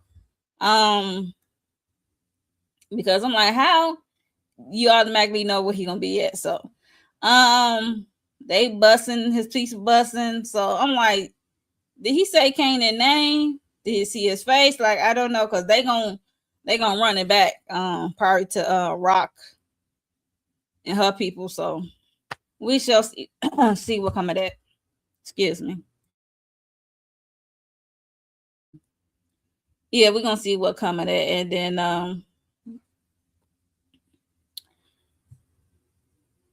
then we get Juke talking to Kanan at his house. Cause she telling him about how she got a dirty cop on payroll. She is so proud of herself. How she got a dirty cop on payroll. And she said she gonna get some information about Sean. He said he don't really give a damn about no damn Sean, to be honest. So he was like, that's so old. He's like, okay. It's like he don't care about Famous no more. He probably don't give a damn about Crystal either. What happened to Crystal? Trying to find out who did them in. And she just know like it was probably some dirty cop who did our friend in. He don't really care about it. So he acting nonchalant about it. She trying to talk to him about it. So you can see the change in their relationship. So in a relationship dynamic, because she's trying to figure out, because I'm hoping she figure out that about snap crackle and pop. Now when she figured that out and tell Kanan, I want to know how he gonna react about snap crackle and pop, not just with Fame, with the crystal thing too. I thought it was into crystal. Oh yeah, let's talk about Kanan and Jarita. I really don't give a damn about Kanan and Jarita. We know she survived because we saw her in OG Power. There's that. I just know she talked too damn much. That's what I do know, that Jarita talked too damn much for me. Loose lips ain't shit. She talked too much. Like, out of all of the Johns you slept with, Kanan is the one you want to open up to. I guess. Like, he is 17, 18. He's a little boy. And you is trying to get out the game. Because mind you, when Flossie gave her a John, she got to the John, he wanted her to dress in some business clothes, and she up there contemplating about life choices. And she had to come back out and say, I can't do it. I don't feel good. My period came on counseling. I don't know. She just said she don't feel good. Then we see her end up at Flossie's, right? Because Flossie said, I got a call. I got a call from John and said that you had dipped out, like you wasn't feeling well, but you are coming into my house in my face. And she up there talking about she said she don't want to do this anymore. Flossie like, I'm not selling, you're not selling your mind, you selling your ass. You already know what it was. I said, well, damn. Well, excuse me, Flossie. And I can't wait for the other shoe to drop with Flossie, because it's something with her. When it comes to her business, she don't play about that. And I'm here for it, Flossie. I really am. I can't wait to see what she's giving, because she's giving something underneath it. Because mind you, earlier she did have a conversation with Marvin. Marvin came over. You know, like he's like, she is one of the ones that he can like really talk to. And because she said she don't care about what happened before with her John come on the live, because she don't want that to happen again. If it does, then it's over. The deal is look, the deal is over between the two. But yeah, and he was just asking like, how did her daughter die? And he called her a bitch mafa, a bar mitcha. He called, it was like funny. You know how Marvin talk. And she was just saying how her daughter fell in love with this young man who drank a lot. He got behind the wheel, drunk driving, and hey, accident on the daughter came on the live, I think, and one day he died for falling off on the L stop. He fell onto the tracks as he was waiting for the train. I said, did he fall or was he pushed? Because that's two totally different things. Yeah, so I can't wait for the other shoe to drop. I would like to see Flossie get a little bossed up, a little dirty for the one time. So I wouldn't mind her see her get her hands dirty a little bit, because we can see that in her as she is more, she talks to Marvin of it all. And yeah, so I can't wait to see what comes of that, of it all. Let's get to this. The ass whooping heard around the world. Before we get to the ass whooping heard around the world, we see Rock is flustered. She told Marva to grab up one of Kanan's runner boys. He hit the man with on the scooter. I think his name was Primo. He ended up hitting him. And it was just crazy. He ended up hitting him. They grabbed him up, snatched him up. They went to the pool. The pool, they like to sometimes take people to interrogate them. They got him strapped down to the chair. I guess Rock is like interrogating this boy about who and what and where and what they running and how they running it and stuff like that. Mind you, he is a runner boy. He don't know the details of the thing. He don't know the details of the operation. He just a runner boy. Okay. Because he said he don't know, and even she was about to like, cause they, mind you, they smacking them and hitting them hard. Okay. And he ain't got nothing. Even Marvin, like, he don't know nothing. Said, what is all about? He said, whatever you and Kanan got going on, like, you was taking it out on the rest of us. Like, what the hell is going on? Because Marvin wasn't really down for it. After a while, he was like, he don't know nothing. So let's move on. So she gets so flustered, she popped them 3 hot ones in the chest. I said, damn.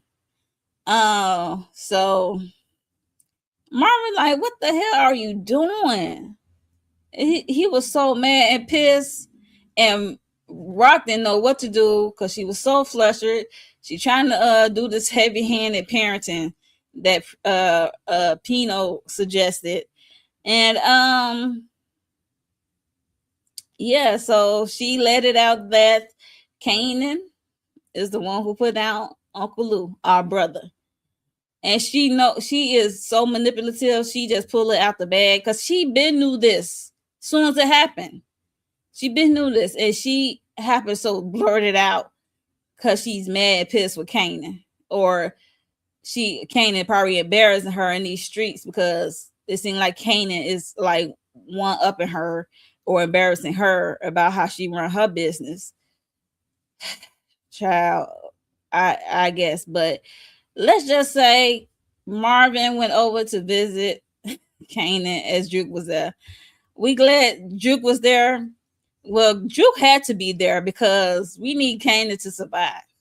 Okay, so it can make sense in OG for OG power. Okay, we know Kanan survive in OG power. Okay, so he came over when it was a bang, bang, bang. They had their blickies out first, but he heard Marvin's voice. They kind of put it up. And as soon as he opened that door, Marvin was already cocked back. Okay? Boom. First hit. Knocked Kanan almost straight off his feet. He had to lean up against that wall that was there. He stumbled back up against the wall, knocked the wind out of him. But it was some time that he could have like quickly composed himself, but Kanan really never got hit like that. You know what I'm saying? So he could really snap back that quick because that first hit knocked him off his feet. And so when I say Marvin was doing him in for the 1-2-1-2, and Juke is screaming like, Dad, what are you doing? What's going on? Dad, stop. And he is knocking the shit out of Kanan. And he was talking about how his father, like, he ain't have a father in his life, but I'm about to knock your ass down to the ground, like through the ground. Like, I was like, oh my God. Okay. Yeah, he said he know you didn't have a father to like keep your ass in line, but I'm about to knock you through this ground, through the floor. So he was knocking the shit out of him. You see how they got the wall messed up, and then one point he hit him so good that blood splattered and hit against the wall. I was like, oh my goodness. Then he was welling him, and then Juking in the back, like, Dad, stop. And then he had to take a pause from get the ass whooping he giving Kanan to let her know that Kanan is the one who unalived Uncle Lou. He the one that put down Lou. And yeah, and he was about to do a nice lights out for him with the blicky. But before that, he had did one good hit and he went through that table. Kanan went through that table. I did not feel bad for that boy. He deserved that ass whooping. That was like that's like 5 seasons worth of ass whoopings. Okay, even last season, Marvin said you need to put belt to ass. But yeah, I didn't mind. This ass whooping was deserved because the way he walking around lunch and the way he came to Marvin talking about I could give you a job or whatever. He acted so nonchalant, like he ain't the one who popped Uncle Lou, even though it was accidental. But I hate that Rock used it in a manipulative way, like because things wasn't panning her way. She got flustered, so she popped his runner away. If she couldn't get to Kanan the way she wanted to, was the heavy handed of the parenting, but she took the another route, was telling Marvin that Kanan is the one who put Lou down, not Unique, and she already knew how Marvin was gonna react. So she playing with Marvin's emotions. I don't like that. Even though Kanan deserved the ass whooping for taking that out Lou, even though it was accidental. But Marvin needs to question his sister. Like, why is you telling me this now and you knew this whole time? You the one that helped put Lou's body out there by the trash. Like, what is we doing? So yeah, Marvin needs to question his sister after he got that ass whooping out of him, because we know how he feel about the loss of Lou. So yeah, Kanan was playing in his face about putting him on the job and playing in his face, act all nonchalant like he just didn't lose his uncle. He don't see no remorse in that boy face about doing that to his uncle, whether it was accidental or not. So like I said, 5 seasons worth the ass whoopings came away by way of Marvin. Rightfully deserved, but how it came about it was so manipulative on Rock part. Yeah, so I think that was pretty much it happened this episode. Yeah, let me know y'all thoughts on episode 5. We having a break. So what are y'all thoughts on this episode? Did you enjoy the ass whooping heard around the world? Yeah, let me know your thoughts down below. How would you rate it on a scale of 1 to 10? I gave this, I think on my first reaction, I gave it a 9.5. I had to give it a 10 because there was a lot happening in this episode that affected everyone. So yeah, all the players involved. Yeah, so we get to see everyone on the screen. Well, except for Snapcracker and Pop. I don't need to see them on the screen. Only time I need to see Snapcracker and Pop when they meet their death. Okay. So yeah. So oh yeah, I want to know this side hustle that Breeze is working with his pills, because they beat the pill guy for no reason, because the guy was doing the right thing, because Kanan came up because he used to dealing with tasks. He was like, anybody could come and say they working for Breeze. So he said, I was trying to protect you. They stopped him by child. Poor guy. Poor guy. He got stumped out. But yeah, so this pills operation is the Snapcracker Pop know about this side hustle? I don't know. I guess time will tell. But yeah, so that's it. That's all of me catching up. I've been up here for 3 hours and 18 minutes. So I finally caught up on things I had wanted to talk about. And yeah, that's it. We on a break for Raising Kanan. Like I said, let me know your thoughts below. And how would you rate it? And I'm about to get out of here, you guys. I've been up here for a long time. I greatly appreciate for people who came through and chatted with me. I greatly appreciate it. Yeah, thank you for your participation. And people replay gang. Let me know your thoughts below about everything that I covered on this live. Okay, I might have to break up this live, child, into parts, so separated videos for you guys. And I am about to get out of here, you guys. Y'all have a good one. Enjoy your evening, and I will see y'all in the next video. Okay, bye, y'all.